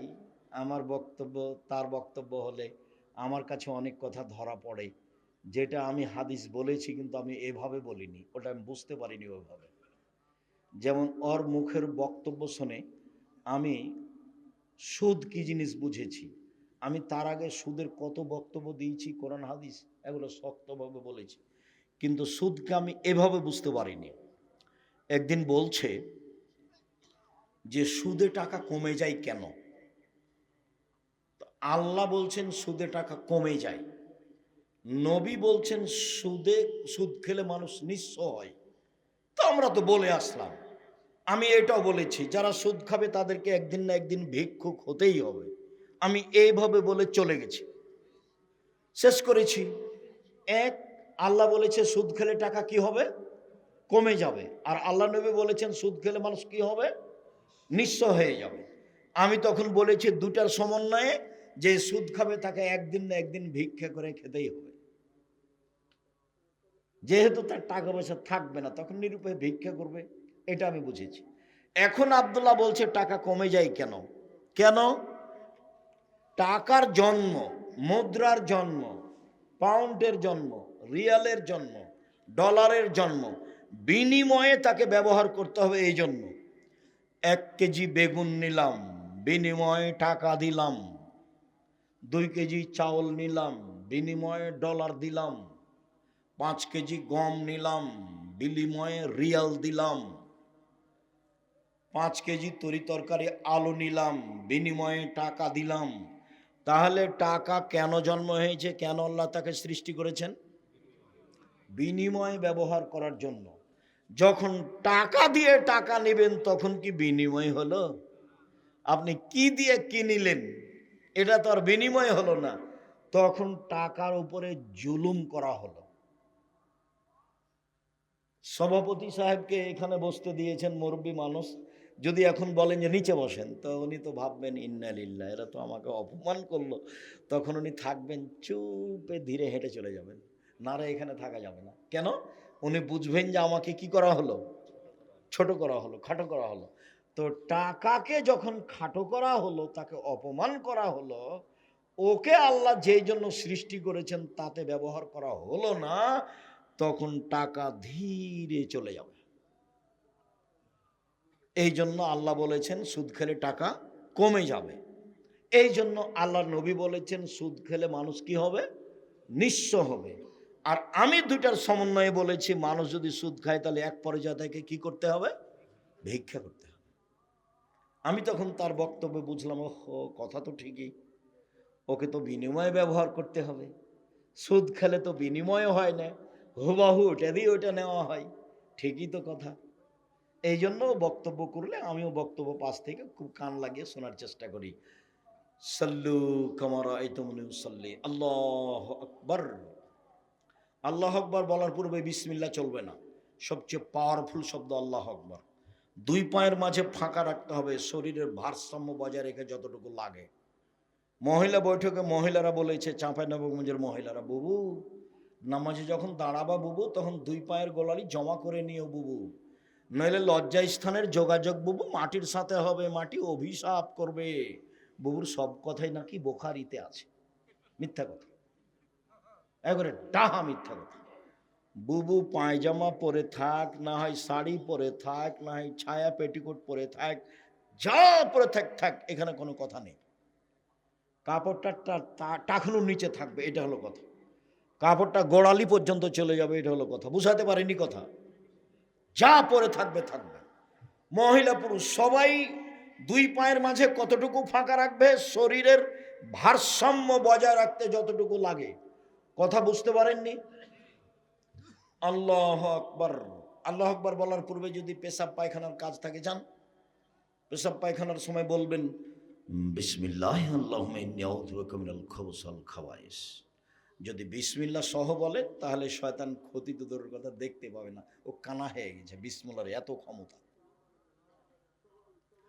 পেশাব পায়খানা যখন শেষ হবে তখন বলবেন গোফরানাকা, আল্লাহ তুমি আমাকে ক্ষমা করো। জরুরি কথা। টয়লেটে ঢুকলেই তাসবিহ তাহলিল জিকির আজকার নিষেধ, এ কথা নয়। টয়লেট ঢুকে আপনি বলেন বিসমিল্লাহ আল্লাহুম্মা ইন্নী আউযু বিকা মিনাল খুবুসি ওয়াল খাবায়েস। যখন বসলো তখন থেকে না এবাদত বান্দিগি জিকির বন্ধ, যখন উঠলো গোফরানাকা বলে তখন চালু হয়ে গেল। অতএব আপনি ওই টয়লেটের ভিতরে বিসমিল্লাহ বলেন, দোয়া পড়েন, কোনো সমস্যা নেই। অজু করেন, অজু করার পরে দোয়া পড়েন, কোনো সমস্যা নেই। চলবে না কতক্ষণ পর্যন্ত বুঝেন তো, কখন থেকে কখন? বসা থেকে উঠা পর্যন্ত। বিসমিল্লাহ আল্লাহুম্মা ইন্নী আউযু বিকা মিনাল খুবুসি ওয়াল খাবায়েস। বসছেন, বসলেন, বন্ধ, আর জিকির আজকাল নেই, তাসবিহ তাহলিল নেই। এবার পানি খরচ করে উঠছেন, গুফরানাকা এখন চালু হয়ে গেল, করেন। পানি দিয়ে পবিত্রতা অর্জন করবেন। পানি না থাকলে ঢেল টিস্যু পেপার, আগে ঢেল টিস্যু পেপার পরে পানি, এটা মিথ্যা। পানি দিয়ে পবিত্রতা অর্জন করে হাত মাটিতে মেজে নেবেন, সাবান দিয়ে মাজেন, যেটা দিয়ে মাজেন মাজেন, রাসূল সাল্লাল্লাহু আলাইহি ওয়াসাল্লাম বললেন। বাম হাতে পেশাব পায়খানার পরে পানি খরচ করবেন। লোকটাকে আমি বললাম, ভাইজান ডান হাতে চা খান, ভান ডান হাতে খান। তো মন খারাপ করে বলছে বাম হাত হাত নয়, বাম হাত হাত নয়। তখন যখন পানি খরচ করবে তখন ডান হাত লাগালে হয় না? তো তখন তো আরও পানি খরচ করছে না, এখন আমি আর কি বলি। তো ওর পরিবেশ আর খাটো করলাম না, ওই পর্যন্তই থাকলাম। দেখেন এটা আল্লাহ রাসূলের কথা। এই ছেলে বাম হাতে তো হাত, তাই না? তো পানি খরচ করার সময় ডান হাত করলে কি হবে? এটাও তো হাত। মুহাম্মদ সাল্লাল্লাহু আলাইহি সাল্লামের নিয়ম, মুহাম্মদ সাল্লাল্লাহু আলাইহি সাল্লামের নিয়ম, এক গ্লাস পানি পান করলে কয়টা বিধান লাগে? 5টা। ইসলাম এসেছে জাহেলিয়াতকে ঠেকিয়ে দিয়েছে। জাহেলিয়াত একটা নিয়ম কানুন ছিল, ইসলাম এসে সব নিয়ম কানুন নতুন করেছে। যখন কোনো সরকার আসছে তখন বলছে আগেরটা বাতিল, ওরা চাঁদাবাজি করেছে আমরাও করব, ওরা করেছে আমরা এখন তাদের বিপরীত। তো রাসূল সাল্লাল্লাহু আলাইহি সাল্লাম বলছেন, এক জাহেলিয়াত বাতিল, এখন মোহাম্মদ সাল্লাল্লাহু আলাইহি সাল্লামের সব নিয়ম চলবে। কার নিয়ম চলবে? সব মোহাম্মদ সাল্লাল্লাহু আলাইহি সাল্লামের নিয়ম চলবে। পৃথিবীতে একজন মানুষের কথা, পানি খরচ না করে ঢেল টিস্যু পেপার নিয়ে 40 কদম হাঁটা নোংরামি, পায়ের উপরে পা উঠানো নোংরামি, খক খক করে কাঁসা নোংরামি। যদি তাই হয় তাহলে তার বউ ঢেল নিয়ে হাঁটে না কেন? তার বউকে তো জান্নাত যেতে হবে। আব্দুর রাজ্জাক সাহেব, মহিলা মানুষ যদি ঢেল নিয়ে 40 কদম হাঁটে তাহলে পুরুষ মানুষকে কেমন কেমন লাগে? যদি তাই লাগে তো পুরুষ মানুষ যখন ঢেল নিয়ে হাঁটে তখন মহিলা মানুষের চোখে পড়লে মহিলা মানুষকে তখন কেমন কেমন লাগে? দুটাই সমান সমান। ধর্ম পাগল হয়নি, ধর্ম সবচেয়ে দামি মানুষ দিয়ে চলে, যার নাম মুহাম্মদ সাল্লাল্লাহু আলাইহি সাল্লাম। পৃথিবীর কোনো মানুষের 5 পয়সা দাম নেই। ওমর রাদিয়াল্লাহু তাআলার কথা চলবে না, মাত্র একজন মানুষের কথা চলে, যার নাম মুহাম্মদ সাল্লাল্লাহু আলাইহি সাল্লাম। আল্লাহু আকবার বলে সালাত আরম্ভ করবেন, এদিকে দেখেন, এরকম করবেন না। আল্লাহু আকবার, এটা চলবে না। আল্লাহু আকবার, এটা চলবে না। আল্লাহু আকবার, এটা চলবে না। আল্লাহু আকবার, এটা চলবে না। কি চলবে? আল্লাহু আকবার, কাঁধ সামনাসামনি, বাস কাঁধ সামনাসামনি। আর একটু উঁচু করেন, কানের লতি। একাধিক সহিহ হাদিস, হয় এটা না হয় এটা। ডান হাতের কবজি বাম হাতের কবজির ওপর সহিহ হাদিস, নইলে বাহুর উপরে বাহু সহিহ হাদিস। বুকের উপর রাখেন, সানা পড়েন, আল্লাহুম্মা বাঈদ বাইনি ওয়া বাইনা খাতায়ায়া কামা বা'আদতা বাইনাল মাশরিক ওয়াল মাগরিব, আল্লাহুম্মা নাক্কিনি মিনাল খাতায়া কামা ইয়ানক্কা সাবুল আবিজ মিনাদ দানাস, আল্লাহুম্মা আগসিল খাতায়ায়া বিল মাই ওয়াস সালজি ওয়াল বারাদ, আউযু বিল্লাহ, বিসমিল্লাহ। সূরা ফাতিহা, বিসমিল্লাহ। অন্য একটা সূরা, আল্লাহু আকবার। হাত খুলে ওই পর্যন্ত উঠাবেন, ওই পর্যন্ত উঠে চলেন, রুকুতে যাই। রুকু যাওয়ার পূর্বে আপনার সাথে জরুরি কয়েকটা কথা। আঙ্গুল খোলা খোলা রাখবেন, হাতকে সোজা করে রাখবেন রডের মতো, পিঠের লম্বাটা একবারে সোজা করে রাখবেন। মাথা উঁচুও করবেন না, মাথা নিচুও করবেন না। কোমর থেকে সামনের ওজন হাতের উপরে থাকবে, কোমর থেকে সামনের ওজন হাতের উপরে থাকবে। মাথা উঁচুও করবেন না, মাথা নিচুও করবেন না। আঙ্গুল খুলে খুলে হাঁটুকে শক্তভাবে ধরে রাখবেন, পিঠের লম্বাটা একবারে সোজা হয়ে থাকবে। বলুন সুবহান রাব্বিল আযীম যতবার ইচ্ছে। বলুন সুবহান কুদ্দুসুন রব্বুল মালাইকাতুর রূহ যতবার ইচ্ছে। বলুন সুবহানাকা আল্লাহুম্মা রাব্বানা ওয়া বিহামদিকা আল্লাহুম্মা ইগফিরলি যতবার ইচ্ছে। বলুন সুবহানাযিল জাবরুতি ওয়াল মালাকুতি ওয়াল কিবরিয়া ওয়াল আযমাত যতবার ইচ্ছে। 3 বার চলবে না, 5 বার চলবে না, 10 বার চলবে না, যে যা পারে। একজন সাহাবী বলছেন, একদা আল্লাহ রাসূল রুকুতে থাকলেন সূরা বাকারা পড়ার সমান। কতক্ষণ? সূরা বাকারা পড়ার সমান কি 2-1 মিনিট হলো?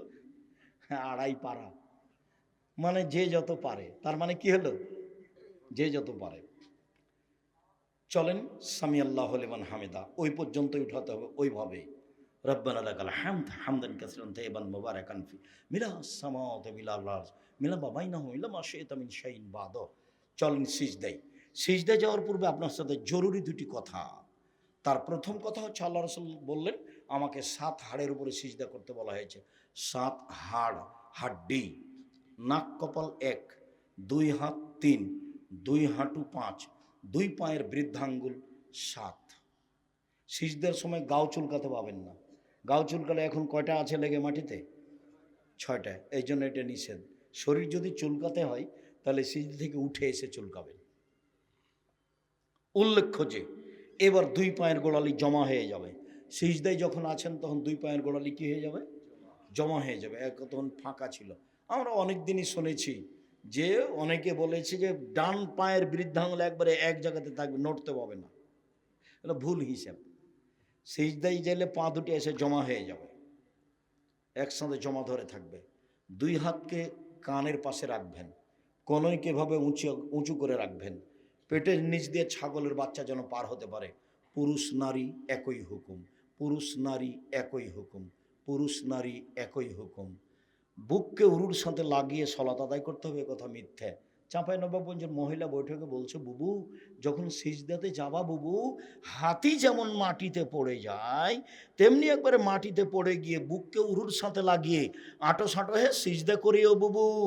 যদি বুককে উরু থেকে পৃথক রাখো বুবু, তাহলে স্তন ঝুলন্ত থাকবে বুবু, পর্দার ব্যাঘাত ঘটবে। বুবুর সব কথাই নাকি বুখারীতে আছে। ছি ছি ছি ছি ছি ছি, নাউজুবিল্লাহ।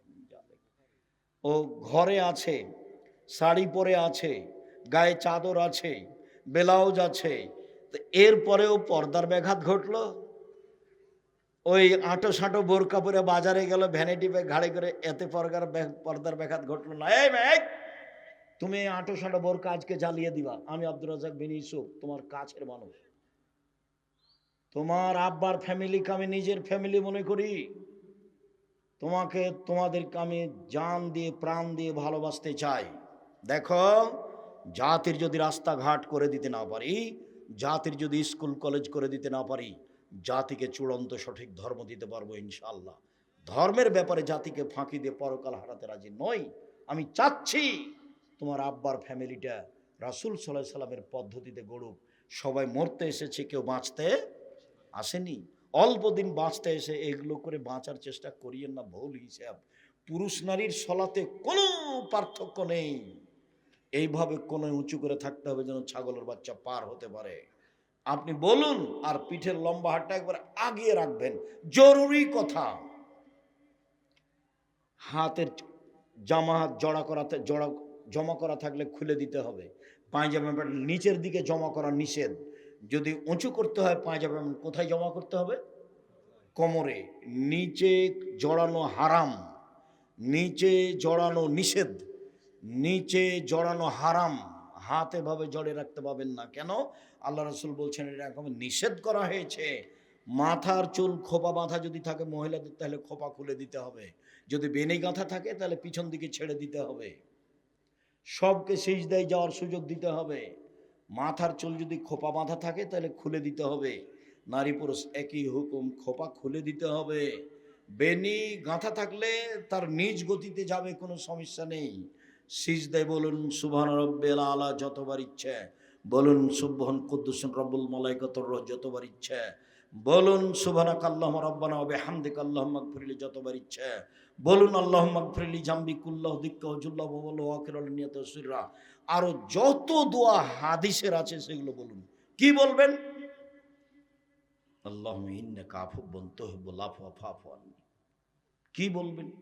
আল্লাহুম্মা ইন্না নাসআলুকাল হুদা ওয়াত তুকা ওয়াল আফাফা ওয়াল গিনা। আব্দুর রাজ্জাক সাহেব, জানাজার দোয়াটা আমি বলতে পারি? বলেন। কোরআনের আয়াত ব্যতীত যা পারবেন বলেন সিজদায়। উঠে আসেন, আল্লাহুম্মা ইগফিরলি ওয়ারহামনি ওয়াহদিনি ওয়াআফিনি ওয়ারযুকনি। আবার সিজদায় যান, উঠে আসেন। এ হলো এক রেকাত। এভাবে আরেক রেকাত। আত্তাহিয়াতের বৈঠক। বাম পায়ের পাতার উপরে বসবেন। পাতা বুঝেননি?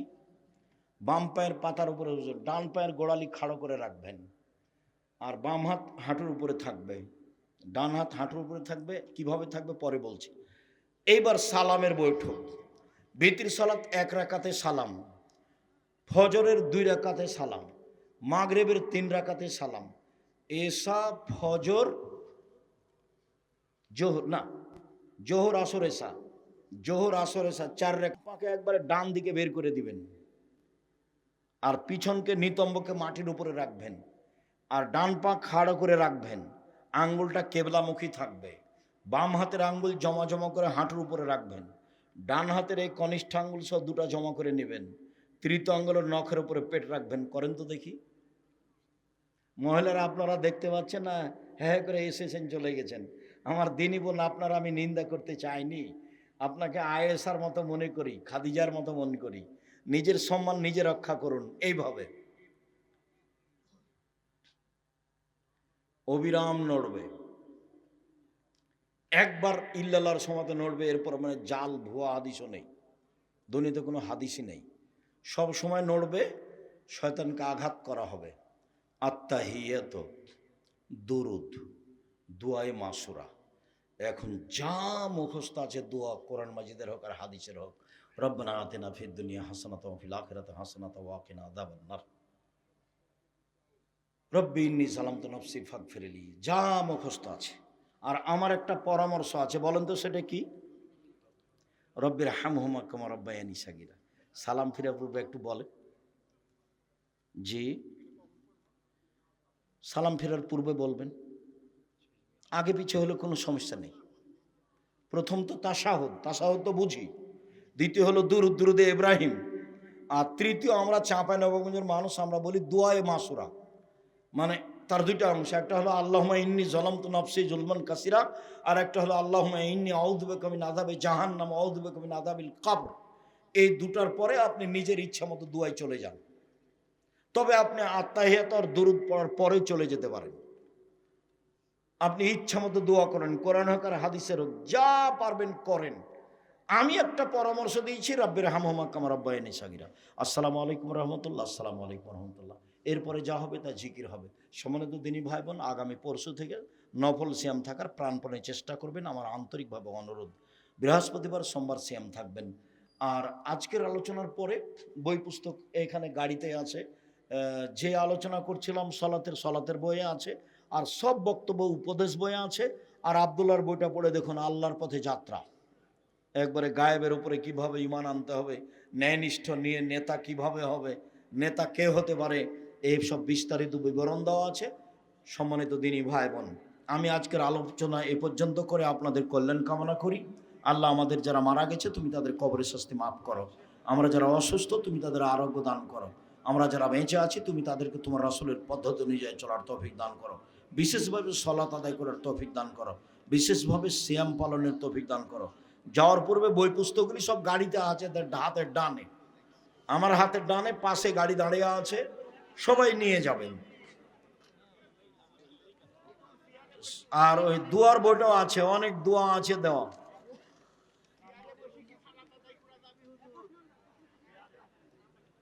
চেয়ারে বসে যায়, তবে উত্তম শরীরের গতিতে পড়া। কেবলার দিকে পা বাড়িয়ে দিয়ে বসে বসে করবে। আমি একজন নবমুসলিম, আপনার দিনী বোন, আমার কাছের একজন মানুষ, সে আমাকে প্রায় কিছু টাকা দিয়ে সহযোগিতা করতেন। আমি জানি না সে আমাকে ধার দিয়েছে নাকি একেবারে দিয়েছে। গত কয়েক বছর আগে তিনি ইন্তেকাল করেছেন, কিন্তু আমি সেই টাকা পরিশোধ করিনি। বর্তমানে তার স্বামী সন্তান আছে, তাদেরকে জানলে সমস্যা হতে পারে। যেহেতু তিনি স্পষ্ট করেননি, কাজে তোমাকে আর স্পষ্ট করা লাগবে না। বাস তুমি দানের মধ্যে ধরো, ওই চিন্তা করতে হবে না তোমাকে। এটা তো তোমরা প্রোগ্রামের ইয়েতে। বিসমিল্লাহির রহমানির রহিম। আমি একজন মা, আমার ছেলে অ্যাক্সিডেন্টে মারা গেছে। আমার ছেলের জন্য দোয়া করবেন। আল্লাহ আপনার ছেলেকে শহীদ হিসেবে কবুল করুক, আল্লাহুম্মা আমিন। আমার প্রশ্ন হলো, আমার ছেলের জন্য আমি কিভাবে দোয়া এবং দান করলে আল্লাহ কবুল করবেন? মানুষ মরার পরে দুইটা পথ, মুখে দোয়া, আল্লাহ তুমি আমার ছেলেকে মাফ করো, আর এরকম মরণকে শহীদ হিসাবে গণ্য করো, এভাবে বলতে থাকেন। আর তার নামে দান করেন, দানে কবরের শাস্তি বন্ধ হয়ে যায়। আসসালামু আলাইকুম হুজুর, আমার বিয়ের সময় কাজী সাহেব যখন বিয়ে পড়াই প্রথমবার কবুল বলতে বললে আমি কবুল বলি, দ্বিতীয়বার কবুল বলতে বললে আমি কবুল বলি, কিন্তু তৃতীয়বার কবুল বললে বললে সঙ্গে সঙ্গে কাজী উপস্থিত সবাইকে বলে আপনারা শুনতে পেয়েছেন? সবাই বলে হ্যাঁ, কিন্তু তখন আমি বলিনি। অতঃপর আমি আজ তাদের কবুল বলি। হ্যাঁ, বলার পর আসতে বলার কারণে বিয়ে হলো কি না জানাবেন। মানে তাদের ইচ্ছা হয়েছে, এরপরে আমি কবুল বলেছি। তোমাকে চিন্তা করতে হবে না, এটা একবারই যথেষ্ট। আর বিবাহের জন্য মেয়ের পিতা থাকলে আর দুইজন সাক্ষী থাকলে কিছু লাগে না, এমনিতেই বিবাহ হয়ে যায়। খালি পিতা বলবে আমি তোমাকে দিলাম আমার মেয়ে, বাস। তোমার বিবাহে কোনো সমস্যা নেই, চিন্তা করো না। আসসালামু আলাইকুম শাইখ, নগদ বিকাশ কি ব্যবসা করা যাবে? এগুলো সব সুদের মাধ্যম, নিরুপায় যেটুকু করছেন করেন, ব্যবসা করতে যায়েন না। কি এগুলো? মসজিদের জায়গা নিয়ে গন্ডগোল, ওই মসজিদে কি সালাত আদায় হবে? যদি ওর পাশে মসজিদ তৈরি হয়েছে, গন্ডগোল করে আর একটা মসজিদ তৈরি করেছে, তাহলে এখানে সালাত হবে না। মসজিদের জায়গা নিয়ে গন্ডগোল কেন? যদি অক্ষ করে না দেয়, তাহলে আজ হোক কাল হোক এই জমি ছেড়ে দিতে হবে, পাশে জমি নিয়ে মসজিদ করতে হবে। আর যদি গড়িমসি করে, এরকম সেরকম করে, তো গ্রামের লোক চাপ দিয়ে অন্তত একটা কাগজে লিখে নেই, ওকে অক্ষ হতেই হবে, সরকারি হোক বা গ্রাম্যভাবে হোক। আর যদি নাই দেয়, তাহলে এই যে মসজিদ বাদ দিয়ে মসজিদ তৈরি করতে হবে পাশে। আমি একজন 17 বছর বয়সী ক্লাস 10 পড়ুয়া, বিজ্ঞান বিভাগের ছাত্র। গত বছর 2025-এ জানুয়ারি মাস থেকে 12 বছর বয়সী ক্লাস 7-এ পড়ুয়া মেয়ের সাথে হারাম সম্পর্ক। আমরা যে হকের উপর আছি সেটা বুঝবো কিভাবে? দলিল সহ বুঝবা, দেখবা ফাজাইল আমল দেখো, দলিল প্রমাণ নেই, হাদিস হতে হবে এবং সহি এ কথা বলতে হবে। বুখারী মুসলিম বাদ দিয়ে দুনিয়ার যে কোনো হাদিস হলে কি বলতে হবে? সহি বলতে হবে। যদি না থাকে তাহলে ওই বই পড়া থেকে বিরত থাকতে হবে, এইটাই প্রমাণ। শুক্রিয়া, জাযাকুমুল্লাহ খায়ের সকল দিনী ভাই বোনকে। 2 রাকাত সালাতে তাওয়ারুক নেই, নিতম্বর উপরে বসতে হবে না, যেখানে সালাম আছে সেখানে, প্রত্যেক যেখানে সালাম আছে। তাই বললাম বিতর 1 রাকাতে সালাম, তাই বললাম ফজর 2 রাকাতে সালাম, তাই বললাম মাগরিব 3 রাকাতে সালাম, তাই বললাম জোহর আসর এশা 4 রাকাতে সালাম। যখন সালামের বৈঠক তখন নিতম্ব। শুক্রিয়া, জাযাকুমুল্লাহ খায়ের। গর্ভবতী গাভীন বকরি বা ছাগল বা গরু, গাভী, এগুলো কি বিক্রি করা যাবে? সমস্যা নেই। পশু প্রাণী প্রজনন পদ্ধতিতে পশু প্রাণী বেশি করাতে কোনো সমস্যা নেই, পেটে বাচ্চা আছে বিক্রি করাতে কোনো সমস্যা নেই। তবে একটা কথা, বাচ্চা প্রসব হয়েছে গাভীর, গাভীর বাচ্চা এক জায়গাতে বিক্রি করবেন আর গাভী এক জায়গাতে বিক্রি করবে, এটা করা হবে না। যতদিন পর্যন্ত বাচ্চা দুধ না ছেড়েছে মায়ের, ততদিন পর্যন্ত বাচ্চাকে ভিন্ন করে আর গাভীকে ভিন্ন করে বিক্রি করা নিষেধ, কঠিনভাবে নিষেধ। এই কথাটা বোঝা গেল কি বললাম? মানে গাভী বাচ্চা দুধ খায়, তো এখন দালালের কাছে দিয়েছেন, ওই একসাথে কিনে নিয়ে বেশি দাম দিয়ে বাচ্চাটা একজনের কাছে বিক্রি করেছে আর মাকে আর একজনের কাছে বিক্রি করেছে। এটা বুঝলেন না? এই কাজ করবেন না, সাবধান।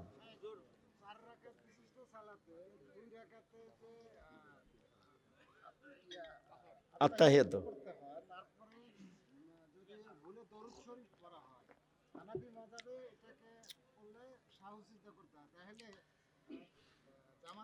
প্রতিদিন দুরূদ পড়ে নিলেও সহসিজদা দিতে হবে না।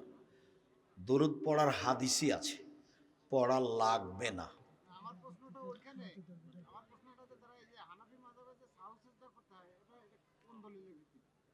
বললাম তো, প্রতিদিন যদি দুরূদ পড়ে নেয় তো সহসিজদা করতে হবে না, দুরূদ পড়ারই হাদিস আছে। আমরা বলছি পড়া লাগবে না, পড়ে নিলে কোনো সমস্যা নাই, পড়ারই হাদিস আছে। সহসিজদা তো বহু দূরের কথা। আচ্ছা যাক, কথা শেষ করো।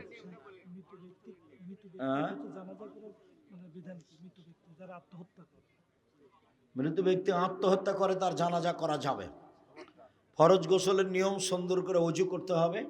আগে লজ্জা স্থান, পুরুষঙ্গ স্ত্রীঙ্গ ধুয়ে নিয়ে হাতটা মাটিতে বা সাবানে মেজে নিয়ে সুন্দর করে সলাতের ওযু করতে হবে, পা ধোয়া বাকি রাখতে হবে। তারপর ট্যাপ ছেড়ে দিয়ে গোসল করতে পারে, বালতিতে পানি নিয়ে গোসল করতে পারে, বদনাতে পানি নিয়ে গায়ে ঢেলে দিতে পারে, সম্পূর্ণ শরীর ধুয়ে নিয়ে পা দুটা পরে ধুয়ে নেবে। এ হলো ফরজ গোসল।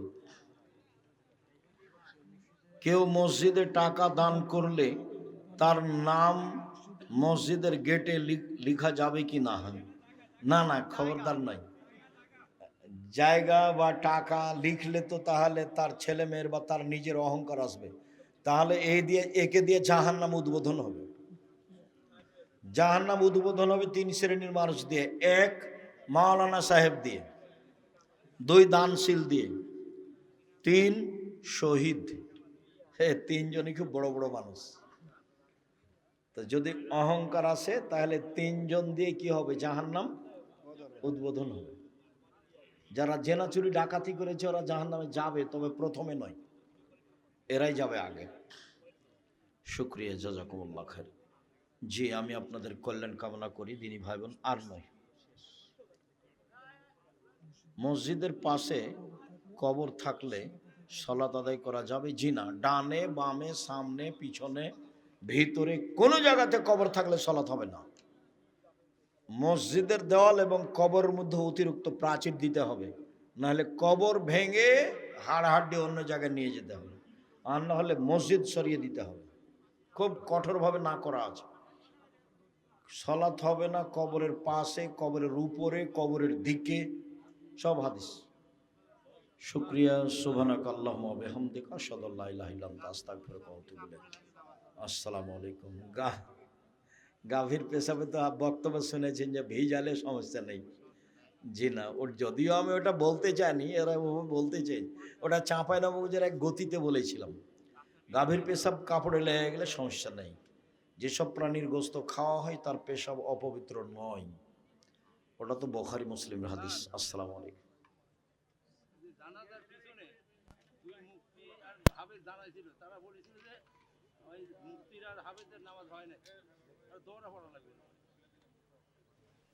ভুল হয়েছে, যা হয়েছে হয়েছে, জানাজা দোহরে পড়তে হবে না। ঠিক আছে, চলে গেলে হটকারিতা করা হয়েছে, যা হয়েছে হয়েছে, পড়তেই হবে।